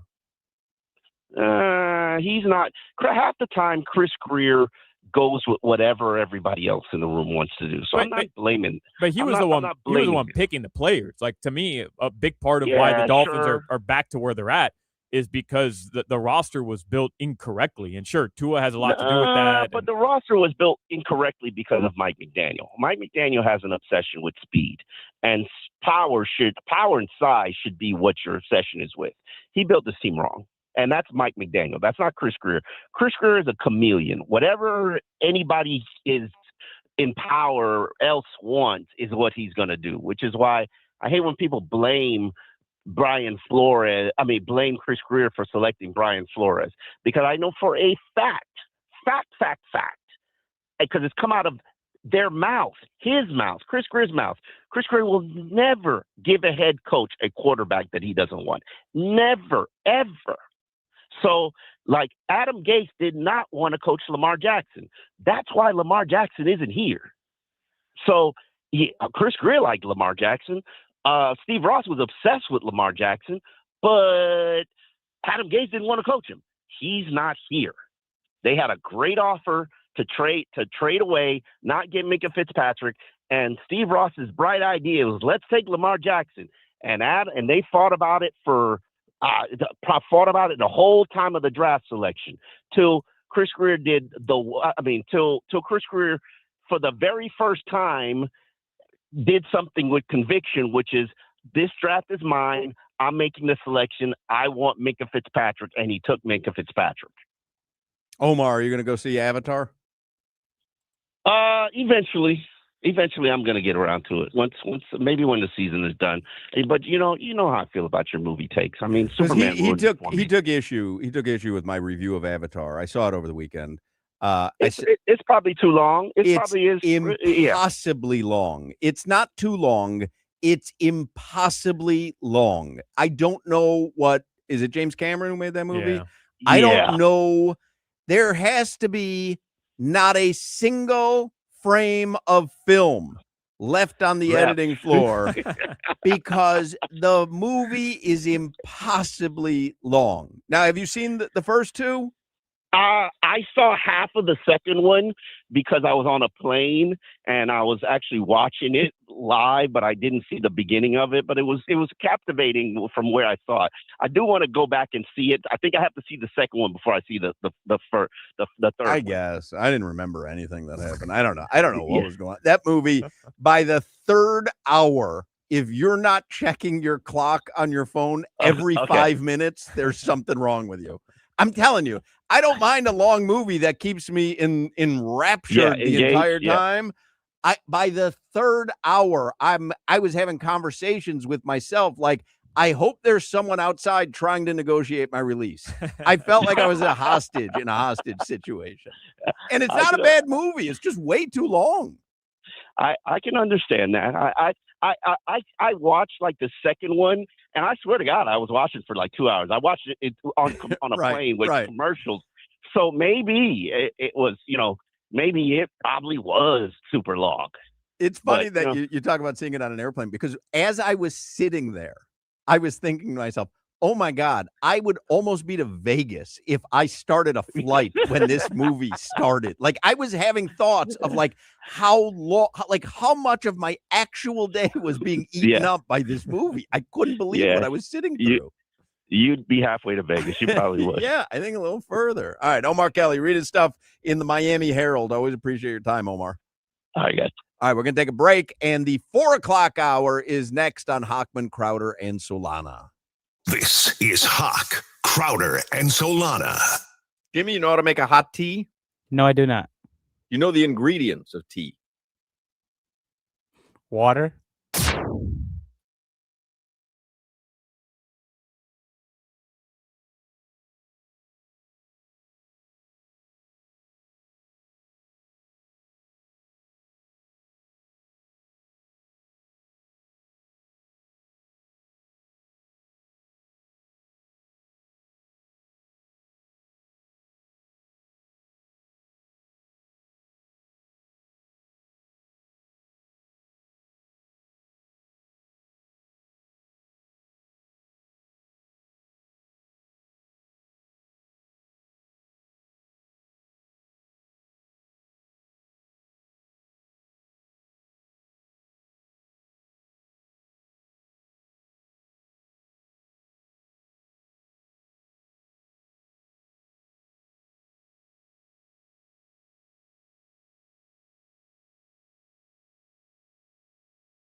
Mm-hmm.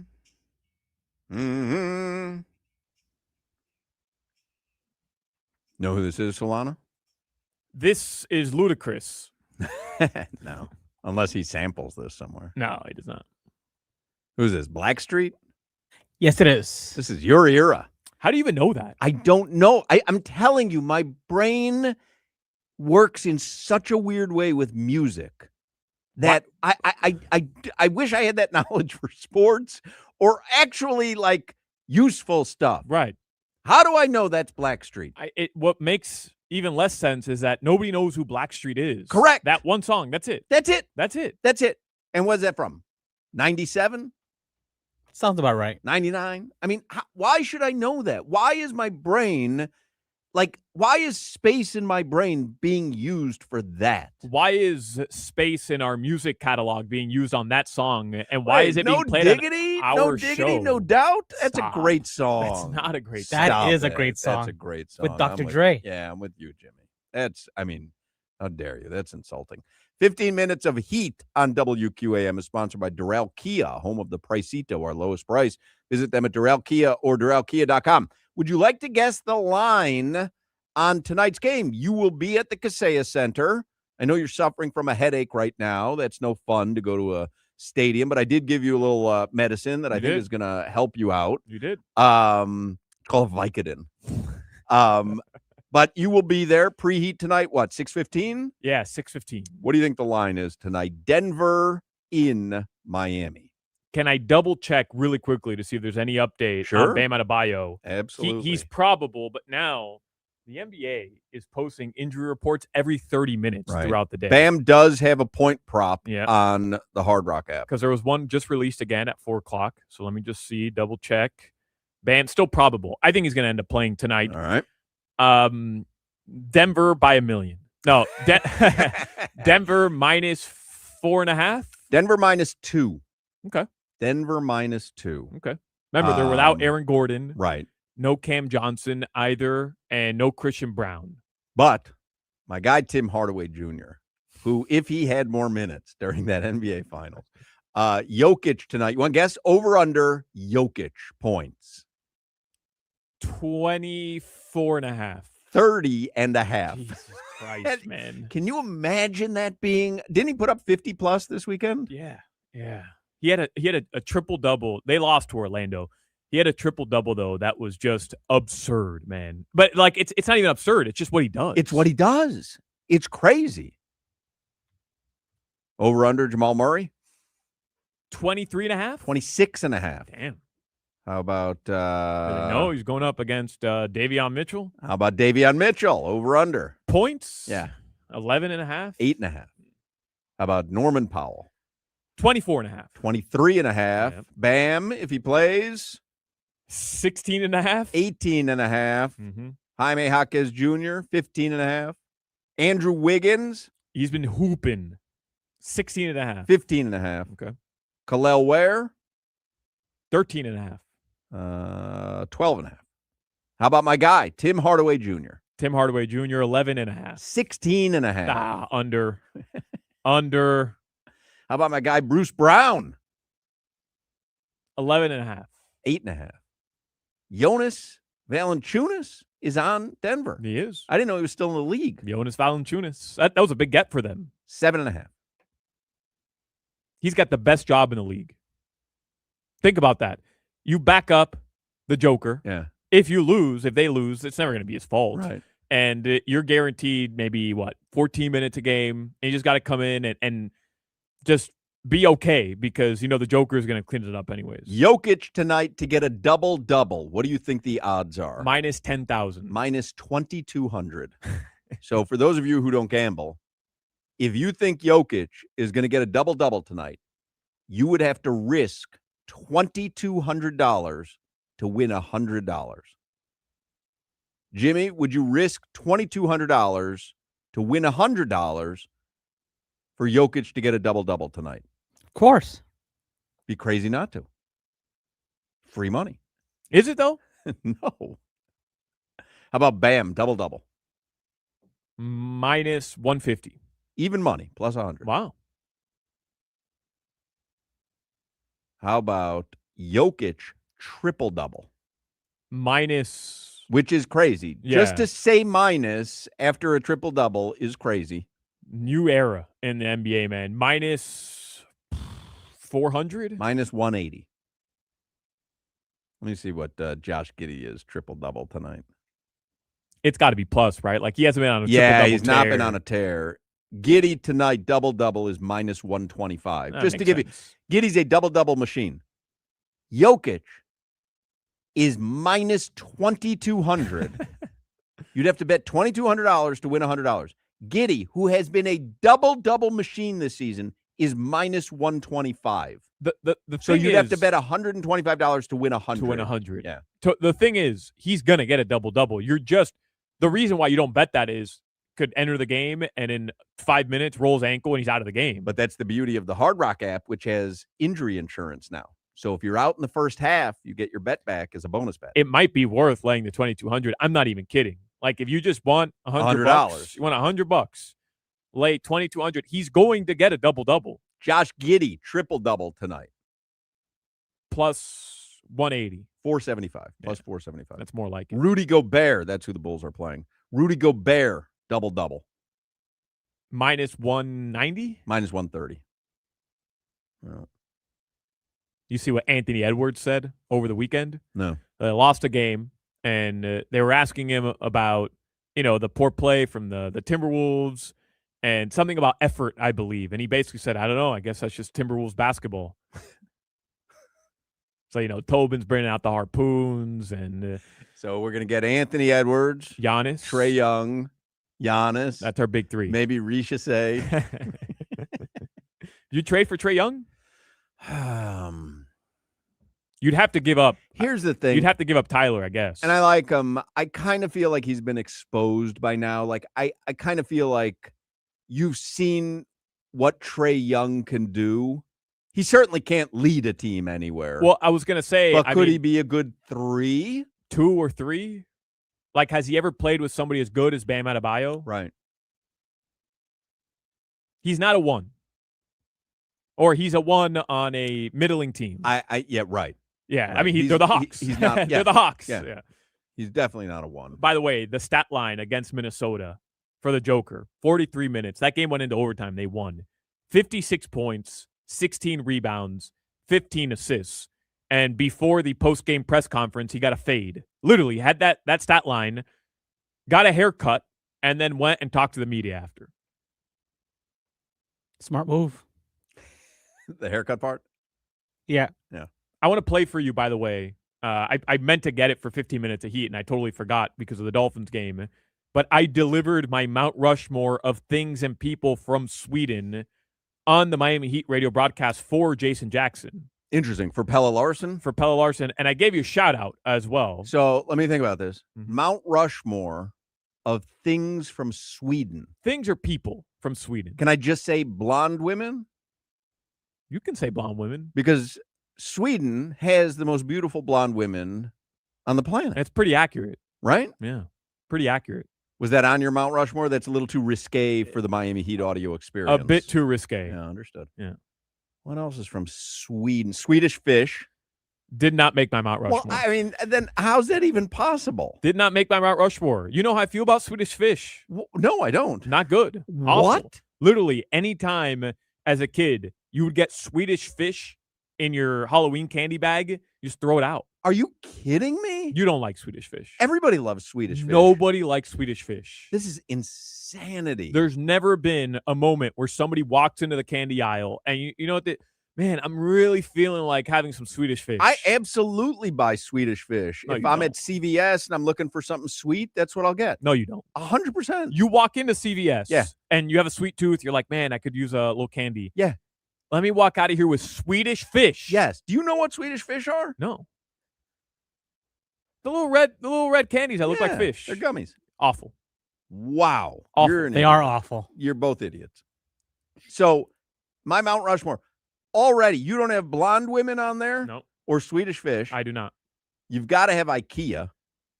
Sorta. Swedish meatballs. The Swedish meatballs from IKEA. Okay, fair enough.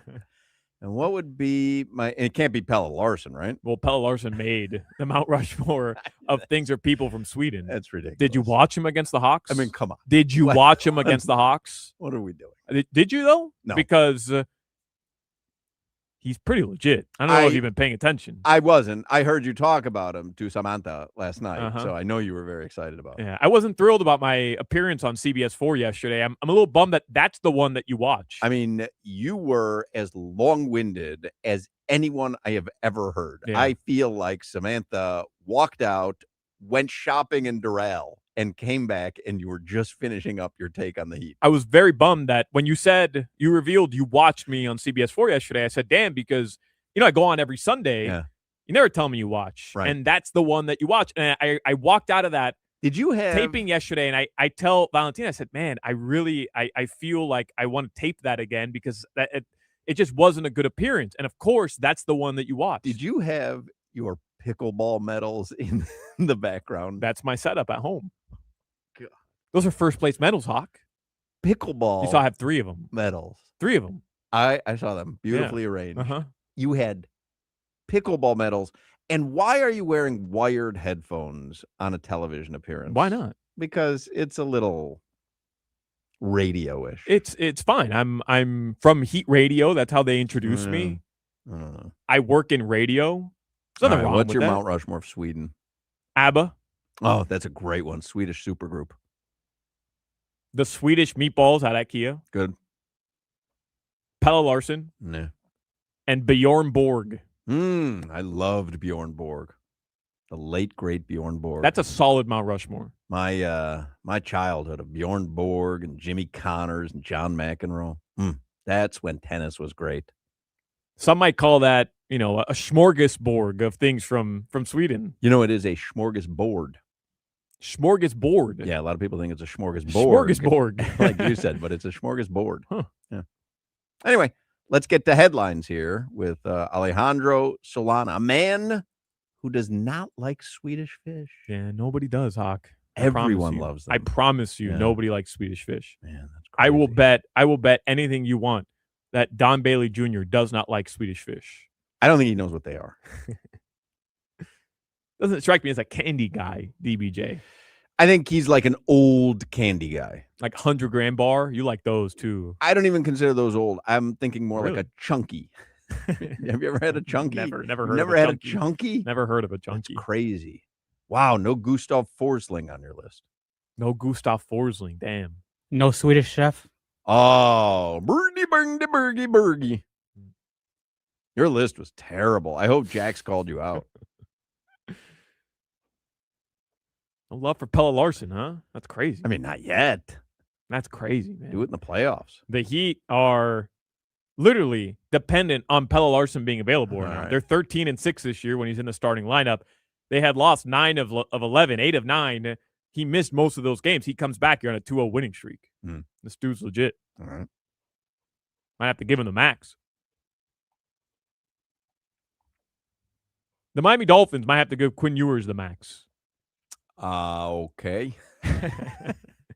Ewers, though, yesterday, Hoch, I know we talked about it earlier, but it seemed like a lot of Dolphins fans really liked what they saw from Quinn Ewers yesterday. It was just a breath of fresh air. I mean, it was nothing more than a breath of fresh air. Like you said, when he ran for a first down, I mean, we hadn't seen that. Every time Tua tried to do it, he was sliding early. So it was just like this relief, like, okay, we're not crazy. It felt good to watch a quarterback who could do that. Here are his stats on third down. 5 for 7, 102 yards. Both of his passing touchdowns came on third downs. And according to Travis Wingfield from the Dolphins, he had a passer rating of 153.3, as he writes, on the money down. I mean, feels like Tua's third down quarterback rating would probably be much, much lower than that. I don't know, but that's how it feels. Yeah, I mean, you haven't had that big playability all season long. You just haven't. This is from the Miami Herald. So the Dolphins entered last week with the 10th overall pick. They entered today with the 12th overall pick. But if Atlanta beats the Rams tonight on Monday Night Football, they could move up to 11th at the end of Week 17. But as it stands today, they're the 12th overall selection. The Dolphins, they write, can jump 3 6 and 10 teams.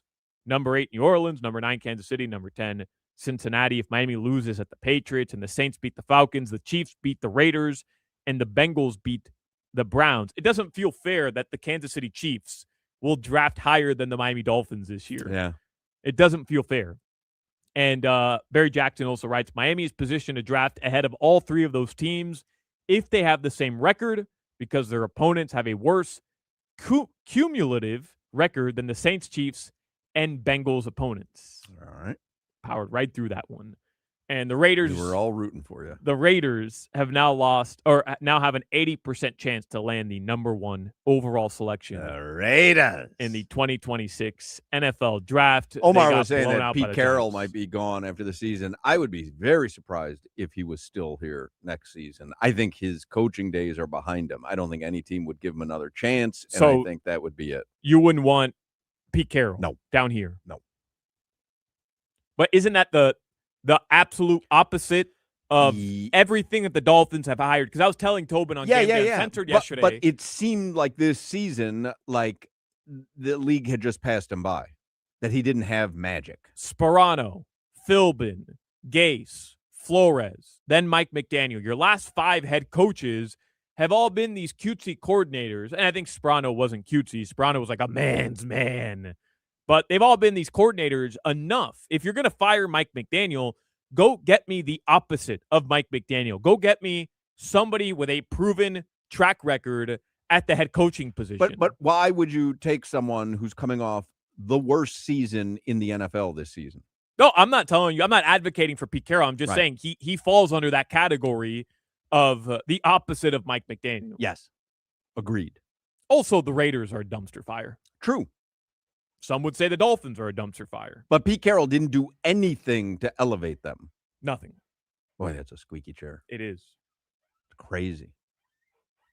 I don't think it comes across on the air, but in here, man, squeaky.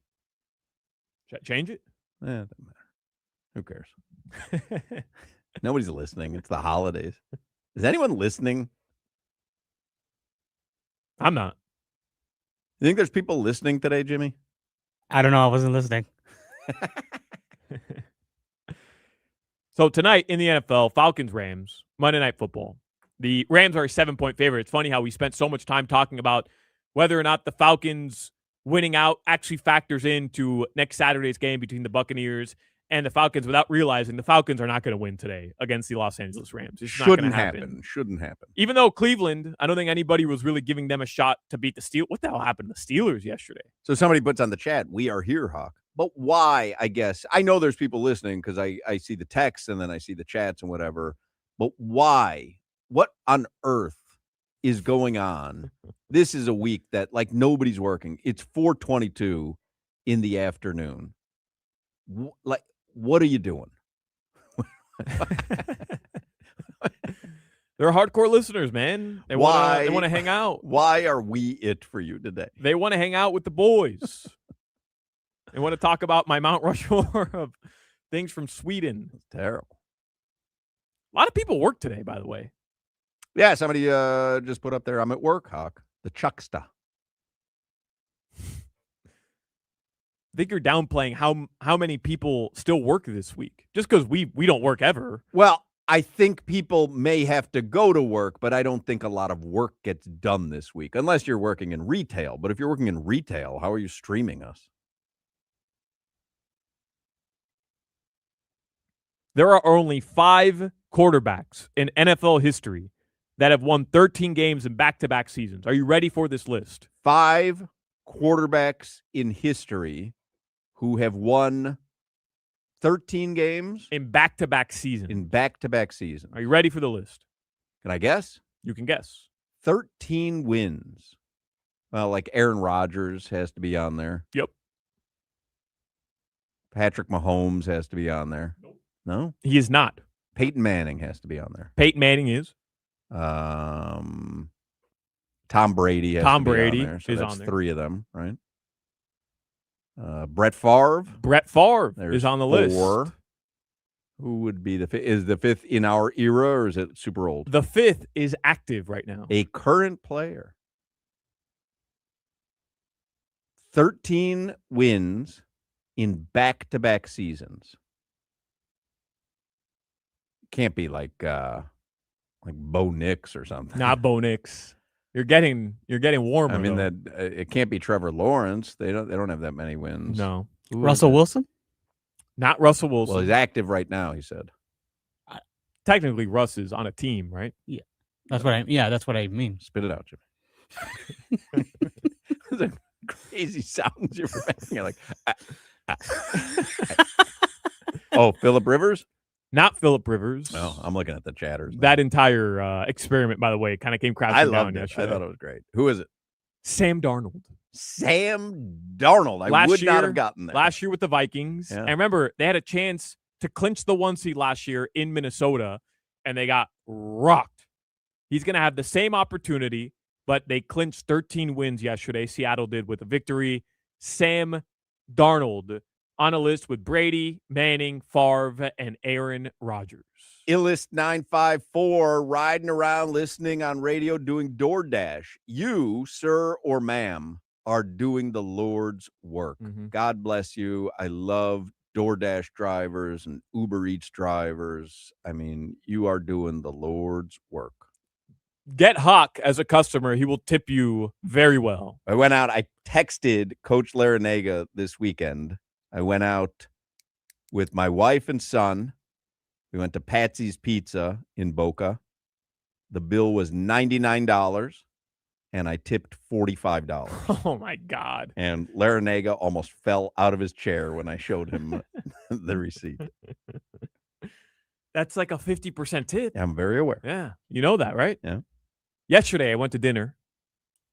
Cuban restaurant right by my house. People would know the chain. I won't say it. You know, Pollo Tropical. No, not Pollo Tropical. And they bring over the little machine thing, the POS system, whatever you want to call it. Mm-hmm. The 3, because normally it's 20%, 18%, 15%. Right. The 3 tip options, by the way, it was a late dinner. I know what you're going to tell me because I'm seeing this more often. 30, 25, 22. 30, 24, 22. Yeah. On it was like a $25 meal. Yeah. And I gave her 24. I have no problem tipping well. I'll always tip well. 30% is what's on there. I know. If I'm going to tip like you decided, hey, I'm going to tip very well. It happened to be, I'll give you more context. It was either Christmas Eve or Christmas Day. So I figure if the wait staff is working Correct. on Christmas Eve or Christmas Day, they deserve 50%. That's why I did that. I have no problem leaving a really good tip if I get really good service, especially around the holidays. Genuinely. But 30% as the default. The default to me is a slap in the face. 30%. Interesting. It's enough already. It's enough already. Well, where do they stop? 50%? No. We'll be there. Your weather in South Florida, partly cloudy. Tonight, the lows are going to drop into the mid-70s. It's supposed to be, I was just looking up, it's supposed to be like in the 50s. It's going to get cold. It really is. The lows will be at times in the mid to upper 40s, especially by you up in Boca. It's going to be in the 40s on New Year's. That's cold. That's sponsored by ChillZone AC, featuring reliable root AC systems. Visit chillzoneac.com. Because I'm going to the Winter Classic on Friday, but I was expecting to watch a hockey game while enjoying the warmth with the roof open. It's going to be like 40 or 50 degrees out there. I don't want to go sit in that crap. That's cold. I might have to sell my tickets. They might have to move the game even further south. Somewhere warm. Right? Don Bailey Jr. is going to join us in the next segment. We will talk some Canes, Ohio State with him. Men, the new year is here. Improving your health may be one of your big resolutions, but if you're tired, low on energy, not sleeping well, not seeing progress at the gym, staying committed can be tough. Atlantic Men's Clinic can likely help with your resolution because those symptoms are often signs of low testosterone. Low T causes a lot of problems: low sex drive, bad sleep, unproductive workouts, decreased energy, brain fog. Many men just attribute that to aging, but you really don't realize there's actual treatments that can give you back your vibrancy. So if you're feeling like that, treat the low T and change your life. Atlantic Men's Clinic are the experts in treating low testosterone and other men's sexual health conditions. I love my weekly visit to Atlantic Men's Clinic for my testosterone. I am 56 years old. I'm telling you, I wish I had started with Atlantic Men's Clinic sooner. So if you're kind of feeling a little sluggish and things are changing, schedule a consultation at Atlantic Men's Clinic. They do your lab work. They have your results within 30 minutes. A Florida licensed medical provider will review your results with you and discuss your options. There are 7 locations in South Florida, including their new office in Hollywood. So call them 877-455-7300, 877-455-7300, or visit AtlanticMen'sClinic.com. You're listening to the Hoch, Crowder, and Solana Show. I spend $250,000 a year on gluten.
DBJ is in Dallas. I want to get to him right away because we went long in the last segment. Now we don't have a ton of time, and I don't even know what we were talking about. I guess Swedish fish. Pella Larson, tipping culture, nothing about sports. Don Bailey Jr. is on the Toyota of Hollywood hotline. You can hear the game, Miami and Ohio State, on this very radio station Wednesday. We will only be on for 1 hour. We'll be on from 2 till 3. At 3 o'clock, Hurricanes pregame will take over. They will take you all the way up to kickoff at 7:30. Don Bailey Jr., Joe Zagacki will be on the call right here, 104.3 FM, WQAM. Hello, DBJ. How are you, sir? You doing okay? We're okay. We're excited for Wednesday. You excited for Wednesday? Oh, yeah. Oh, yeah. So, I'm very excited for Wednesday. We were at the stadium today got to see our football team practice, and as we're getting closer to countdown. now, I know you study it, unlike us. So tell me, how do the Hurricanes, who are more than a touchdown underdogs Wednesday night, how do the Hurricanes beat Ohio State in a couple nights? The most boring answer in the history of football. Win the giveaway takeaway battle is a big part of it. I think they've got some explosive players on their offense, and so does Miami. I think if you just break even in the explosives, you can't let Smith take over a football game and have a lot of bigger plays than you, and you've got to match that. And I think it's going to be very similar to what you saw against Texas A&M. That's my opinion. I just think you've got two teams that make a living on both sides of the line of scrimmage, and that usually ends up to being a low-scoring time of possession game. You were talking about the explosivity of both sides of the football, or both teams, DBJ. I've seen a lot of people outside of Miami, national reporters, say that the talent is heavily skewed towards Ohio State. It doesn't sound like you feel that that's true. You feel like these are two very balanced football teams. I do. I can see why they would say that, though, Solana. I can tell you because if you go down the list, and they've got two All-Americans that they say are first-round draft picks at that level, Styles and the Reese kid. Well, Miami doesn't have two linebackers on their roster that are projected to be first-round picks. They've got a safety in Caleb Downs, who's a guy who's a junior, and he's an All-American, a Thorpe winner. They think he's going to be a top NFL pick if he comes out early. They've got a defensive lineman. Now, we've got a couple defensive linemen ourselves that I think are going to be first-round picks. Well, they've got an inside guy, and they've got an outside guy that are both All-Americans. So, that's just on the defensive side. And, we don't even want to get into what they've got going on out there on the outside of their offense. But I can see how people will say that. If you look at them individually and you go position by position group, I can see how people would think that Ohio State might have a talent advantage. I'm not buying it because it's not a singular talent game. It's 11 on 11, and I like the way that Miami's 11 match up against their 11. Now, we know as Hurricanes fans, January of 2003, there was a Miami-Ohio State game that will go down in infamy in our minds. Now, I wonder, because for us, obviously, this game has extra importance. As fans, I'm talking, because it feels like maybe there could be a little payback against an Ohio State team that cost us a national championship, which, by the way, I don't know if Ohio State did or the ref did. Regardless, is there any mention of that by Mario Cristobal? I mean, Carson Beck, I can't imagine it means anything to him, but is there any mention from the Miami side about the 2002 national championship, which was played obviously in 2003? Well, I'll start with Carson Beck. I brought it up with my post-game interview with him against Texas A&M 2 weeks ago or 10 days ago. And he said, yeah, I was 1 year old. Right. So it's not like that. The players have no idea, nor do they care. And I mean, you might have one kid that's a historian of the deal, but they don't care about that. And I don't think, and Mario Cristobal, Absolutely not. He would not bring it up in a million years because he is, what are we going to do with the time we have right now in front of us? Nothing matters in the back, what happened 20 years ago or 30 years ago, or really nothing matters what happened 2 weeks ago because we're on from that. He's worried about what can Miami do to be 1-0 against this football team come Wednesday night. But you care, right, DBJ? I mean, we all care. I care. I think everybody over 40 cares. Yeah. You know, or 30. I mean, I'm 30. I remember that. I remember that DBJ. I was like my first heartbreak as a kid.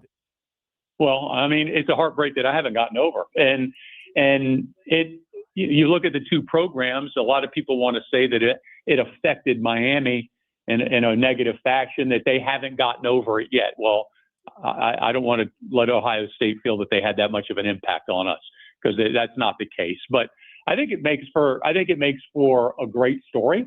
I think it would be, the redemption tour is complete if Miami is able to win this football game and seek revenge for what Terry Porter did.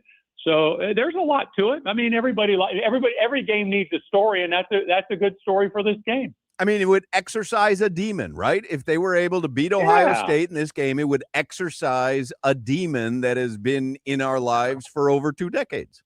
Yeah, I mean, we've had to live by it, and we realized that we were robbed, and we realized it was the worst call in college football history, and we realized that it was a situation that shouldn't have happened, but, we've had to live with it, and now maybe we won't have to live with it anymore. I'm looking forward to that. I mean, to me, it'll make me feel a whole lot better. There's no question the call was absurdly late. Forget whether you think the call was right or not. There's no question it was absurdly late.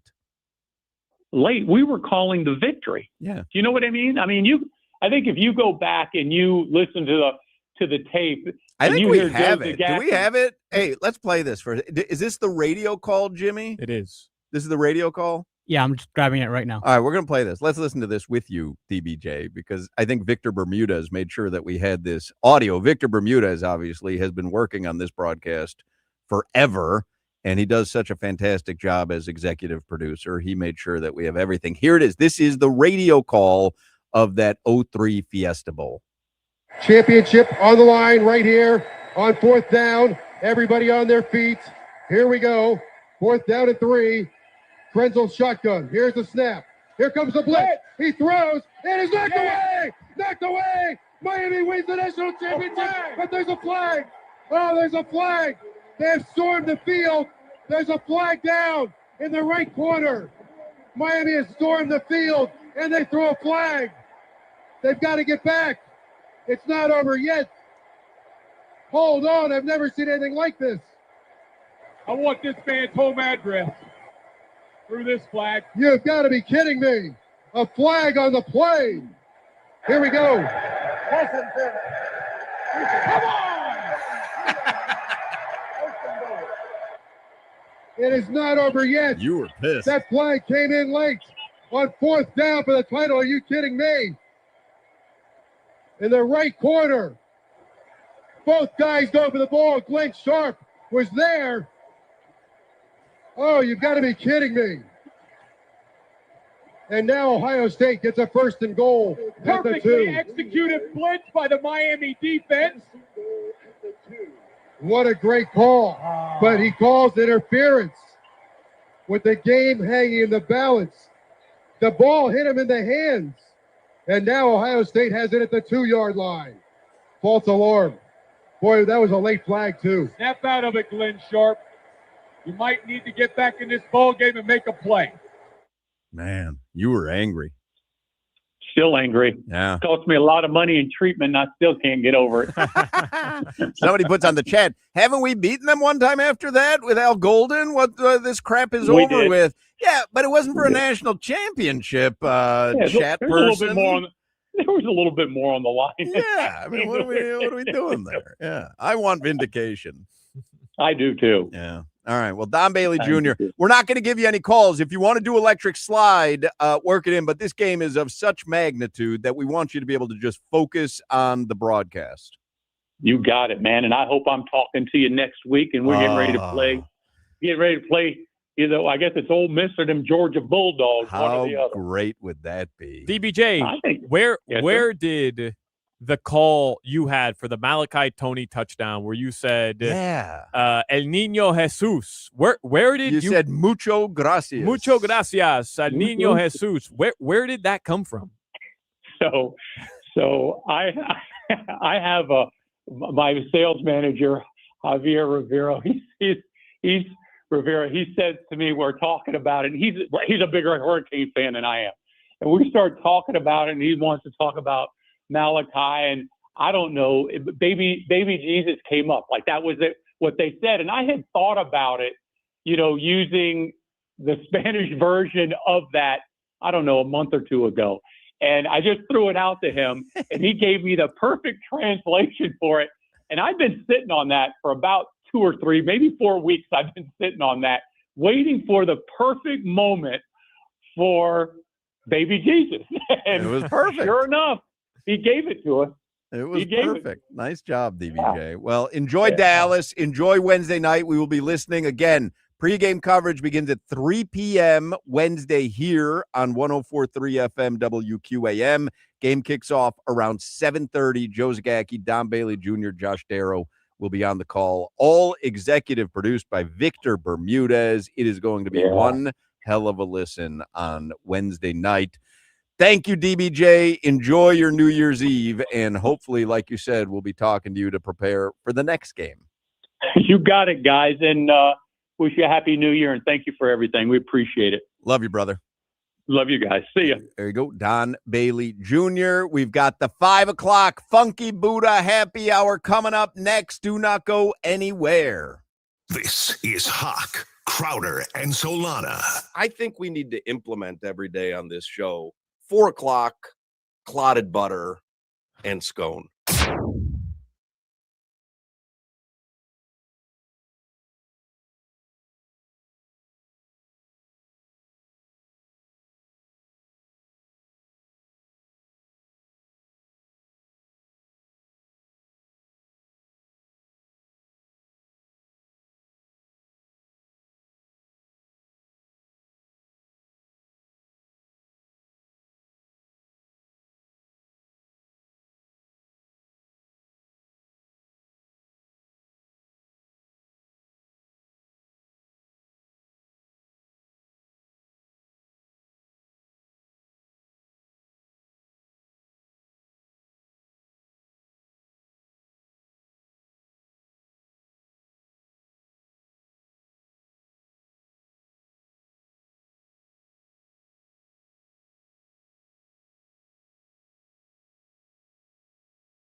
Bow!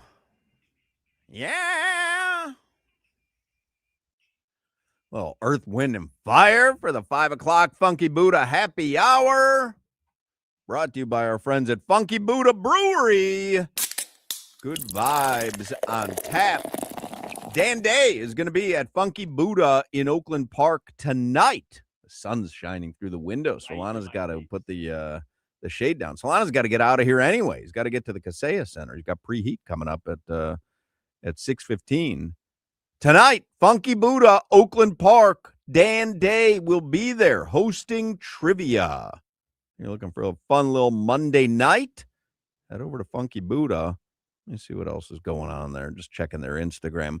I texted Chef Jeff to see what they're doing for the final Eat the Enemy of the season. Dolphins are at New England on Sunday. And, if you watch the Dolphins game at Funky Buddha, Chef Jeff puts a menu item on the menu for that day only that corresponds with the opposing team's city. Clam chowder. Has to be something fish related. They've played New England once this season already, and I forget what the menu item was. With a lobster roll, wasn't it? Oh, it was a lobster roll. Yeah, lobster. So they'll probably do that again, I'm guessing. Probably a lobster roll, but I'm waiting to hear back from Chef Jeff. But anyway, do they have they do New Year's Eve there at sure they do. At Funky Buddha? I'm sure they do. They probably have some sort of like menu that you could go. One would think, right? Spend New Year's there. That'd be fun. I don't know. I mean, I would imagine they do, right? I don't see anything on the Instagram. Well, maybe you'll want to spend New Year's Eve there. But I'm not 100% certain what they're doing. So that's the 5 o'clock Funky Buddha Happy Hour. That'd be fun, though. In a bar. I'm all about that. A restaurant. Like That'd be cool. Friendly place. Yeah. Just have a friendly place. And you can probably watch the game there. No, that's right. Well, that would make sense. Oh, for sure. They got to be open. All right. They got to be that open. Makes sense. Anyway, 5 o'clock hour is the Funky Buddha Happy Hour. Solana's got to go do preheat, so let's do a quick look at the headlines with Solana, and then we'll let him get out of here so he can get to the Kaseya Center in time. Excited for tonight's game? I am. Yeah. Fun to see Denver. Listen, win or lose, like to watch arguably the greatest player in the NBA right now play is kind of special. Also, it's a good test for Miami. Like, hey, you slumped a little, you got back to doing what you were doing. But yeah, you beat the Pacers, you beat the Hawks. Test? You're really expecting them to hold court against Denver tonight? Why not? Because I think Denver's that much better than them. Denver's definitely a better team. They have the best player in the world, but I still think this is a better winnable team, game. Though, is an understatement. They're that much better, in my opinion. But they're only you said 2.5-point favorites tonight. Yes, correct. That's not that much. Correct. And they're banged up, too. You take advantage of that. And I saw for sure Bam is available tonight. Bam is available? Yeah. Not that Bam Adebayo has been mega successful at slowing down Nikola Jokic, but really nobody has. Yeah, well, I was going to say, name the person who can. The Miami Dolphins, we have to start here. Won a game yesterday. You're not with the camp, right? I mean, we've established this, that they should be losing games. I mean, no. Yesterday was fun. First of all, what's the difference if you have the 11th pick or the 12th Well, pick? it could matter. It could. Well, but at that point, it's a crapshoot. It's not like having the overall number one when you need a quarterback and Andrew Luck is coming out. Like that, it's just not that. Yeah, no, I'm with you. I thought yesterday was fun.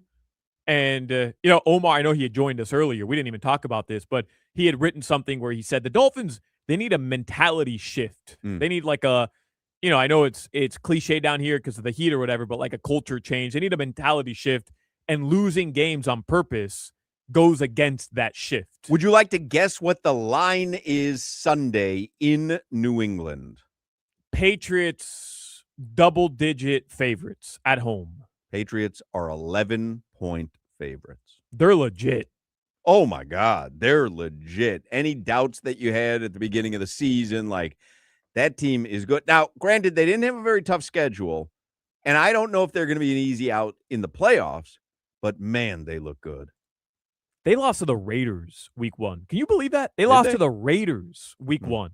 Think about that. Had they not lost to the Raiders to open up the season at home, they would have gone 12-2 That's this crazy. season. Their only other losses, Pittsburgh at home. They started the season 1-2. Oh, wait, it couldn't have been 12-2. That's only 14 games. Well, no, I mean, entering this Sunday. That would only be 14 games still entering Sunday. 12-2. When they're 13-3. Right. They would have been 14-2. All right. That makes more sense. Because you have to What'd I have say? You said 12-2. I subtracted from both the wins and the loss You category. Yeah. They lost to Las Vegas week 1. They beat the Dolphins. That's the game Devon Achane stepped out of bounds on what would have been a game-winning touchdown. Yeah. And then they lost to the Steelers week 3. So they started the season 1-2. And you're right. I mean, listen to this. They beat Carolina. They beat Buffalo at home. Good win. They beat the Saints. They beat Tennessee. They beat Cleveland. They beat Atlanta. They beat Tampa Bay. Then they beat the Jets. They beat the Bengals without Joe Burrow. They beat the Giants without, what's his face? Jackson Dart. Jackson Dart. And then they lost to Buffalo. They beat Baltimore without Lamar Jackson. Then they beat the Jets. Now they get the Dolphins. They kind of played you nobody. don't know till they get to the playoffs. You want to guess what the line is? Next Sunday night, Pittsburgh hosting Baltimore for all the marbles. When I say all the marbles, Isn't I mean, it Saturday night? No, Sunday night. That's Sunday night. Yeah. Okay. There are Saturday night games, but it's not the Baltimore-Pittsburgh game. It is not. Don't ever interrupt me again, Jimmy. Sorry. Why would you apologize to that? I was being an a-hole, and you apologized. You should come in here, and you should hit me in the back of the head. Oh, I'd love to see that. Go ahead, Jimmy. You think Jimmy could kick your ass? Yes. Yeah. If he really wanted to. Yes. And I think he does really want to. What do you think the line is? Sunday night, for the right to go to the postseason, Pittsburgh hosting Baltimore. Pittsburgh -4.5. Baltimore -3. What? Yeah. In Pittsburgh. In Pittsburgh. I might throw a little something on that. We don't even know Lamar's going to play yet. I would imagine he's going to play because they need him to get into the playoffs. And I think that tells you what Vegas thinks about Pittsburgh. Yeah, they lost to the Browns. Yep. So did the Dolphins. Dolphins got crushed by the Browns. Yeah, but the Dolphins aren't on the cusp of making the playoffs this week. Correct. Georgia Southern giving their coach a Gatorade bath for winning the Birmingham Bowl. I mean, why not? You win a bowl game, you get a Gatorade bath. Your FIU Panthers. Tough line. Hey, man, they made a bowl game. First year of Willie Simmons' career at FIU. So shout out to them. But, man, they're up 14-0. And Jimmy had to send a text. Completely jinxed them. To our group chat that said, wow, hot start by FIU. They got outscored 57-13 the rest of the game. Way to go, Jimmy. You're welcome. Right. But Gatorade bath, huh? For the Birmingham Bowl. Sure, why not? It's a bowl game. You watch any of the Pop-Tarts Bowl? I didn't. So, man, I'm going to get in trouble for don't do this. There's a few things. Don't do this. All right. There's a few things I'm over. Everybody in the world. There's one thing that brings everybody together in sport, and it's the Pop-Tarts Bowl. And you're going to tell me here that you're over the Pop-Tarts Bowl? I'm over it. I'm over a couple of things. I don't even want to say it. I don't want to have this clipped or whatever. I'm kind of over Street Dog. What? You know what I mean? Like, it's enough already. That one I'm well, because we're on number 2. Right. No, I was the first one. I was all about it. Right. And man's best friend, and God rest his soul. By the way, absolutely. Like but now just we're gonna do it again. But there was also not a lot of time in between. Almost none. And now, but I'm kind of over the Pop-Tarts Bowl. I got it. It was cute. I don't know what to tell you. I'm not there with everyone. No. They nailed it. They nailed it this year. End zones with the sprinkles. That was fun. All right. the Pop-Tart ripping off the foil when he got to the stadium. Just don't. You didn't see. I saw the everything. Pop-Tart I've ripping the can't- foil off like he was Superman. You can't not see it if you're on social media. And you know I live on social media, and I'm just not. And then one of the Pop-Tarts running away from the toaster, dive in at the end. diving Yeah, in. it's fine. Smart move.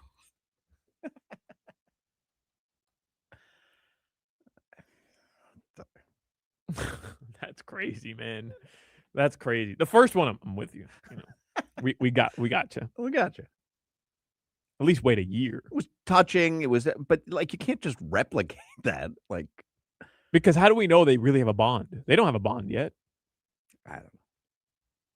I don't want to talk about other person's relationship with their dog or whatever. No, I'm just telling you what I personally have had enough of. Mm-hmm. I'm not hating on it. I think it's beautiful. I'm just telling you where I personally stand on a few things that are littering my timeline. I don't know if I'm with the Pat McAfee field goal money thing on game day anymore. So what's up with that? I heard they might get rid of it. He's giving his own money to somebody? Right. But is he really? I don't know. Yeah, he's giving money to somebody, and then part of that, like it's 50-50. Half goes to the person, half goes to a charity. Oh, I don't know about that. Sure. What? It goes to charity? Yeah. Part of it, half of it goes to charity. Where'd you come up with that? College game day. But I thought the kid gets all the money. Yeah, because he tells him you make this field goal $150,000. It goes to charity? Are you confusing it with the 50-50 raffle at the Panthers game? No, I'm not. Huh. Jimmy, offer still on the table, by the way. Fantasy football championship. We split the money evenly. Oh, see, no deal. You talked over my Google. Now it's answering about fantasy football.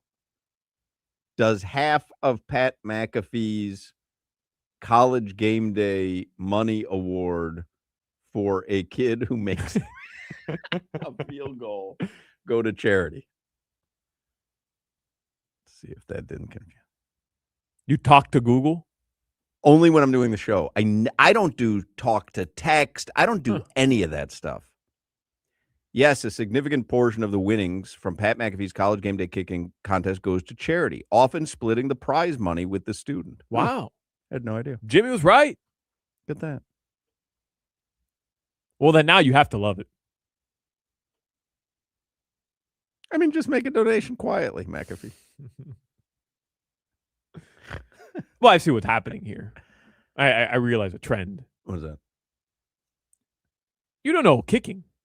I was wrong on Riley Patterson. You were wrong. I'll give you that. Okay. I will give you that. Okay. You're wrong about Quinn Ewers as well. What do you mean? Dolphins probably win on Monday Night Football with Quinn Ewers. Oh, stop it. Stop it. Your weather in South Florida, partly cloudy. Tonight, the lows are going to drop into the mid-70s. That's brought to you by Chill Zone AC, featuring reliable root AC systems. Visit chillzoneac.com. All right, Mike Cunio from CBS 4. He will talk some Dolphins and Hurricanes with us in the next segment. Do not go anywhere. This is Hoch, Crowder, and Solana.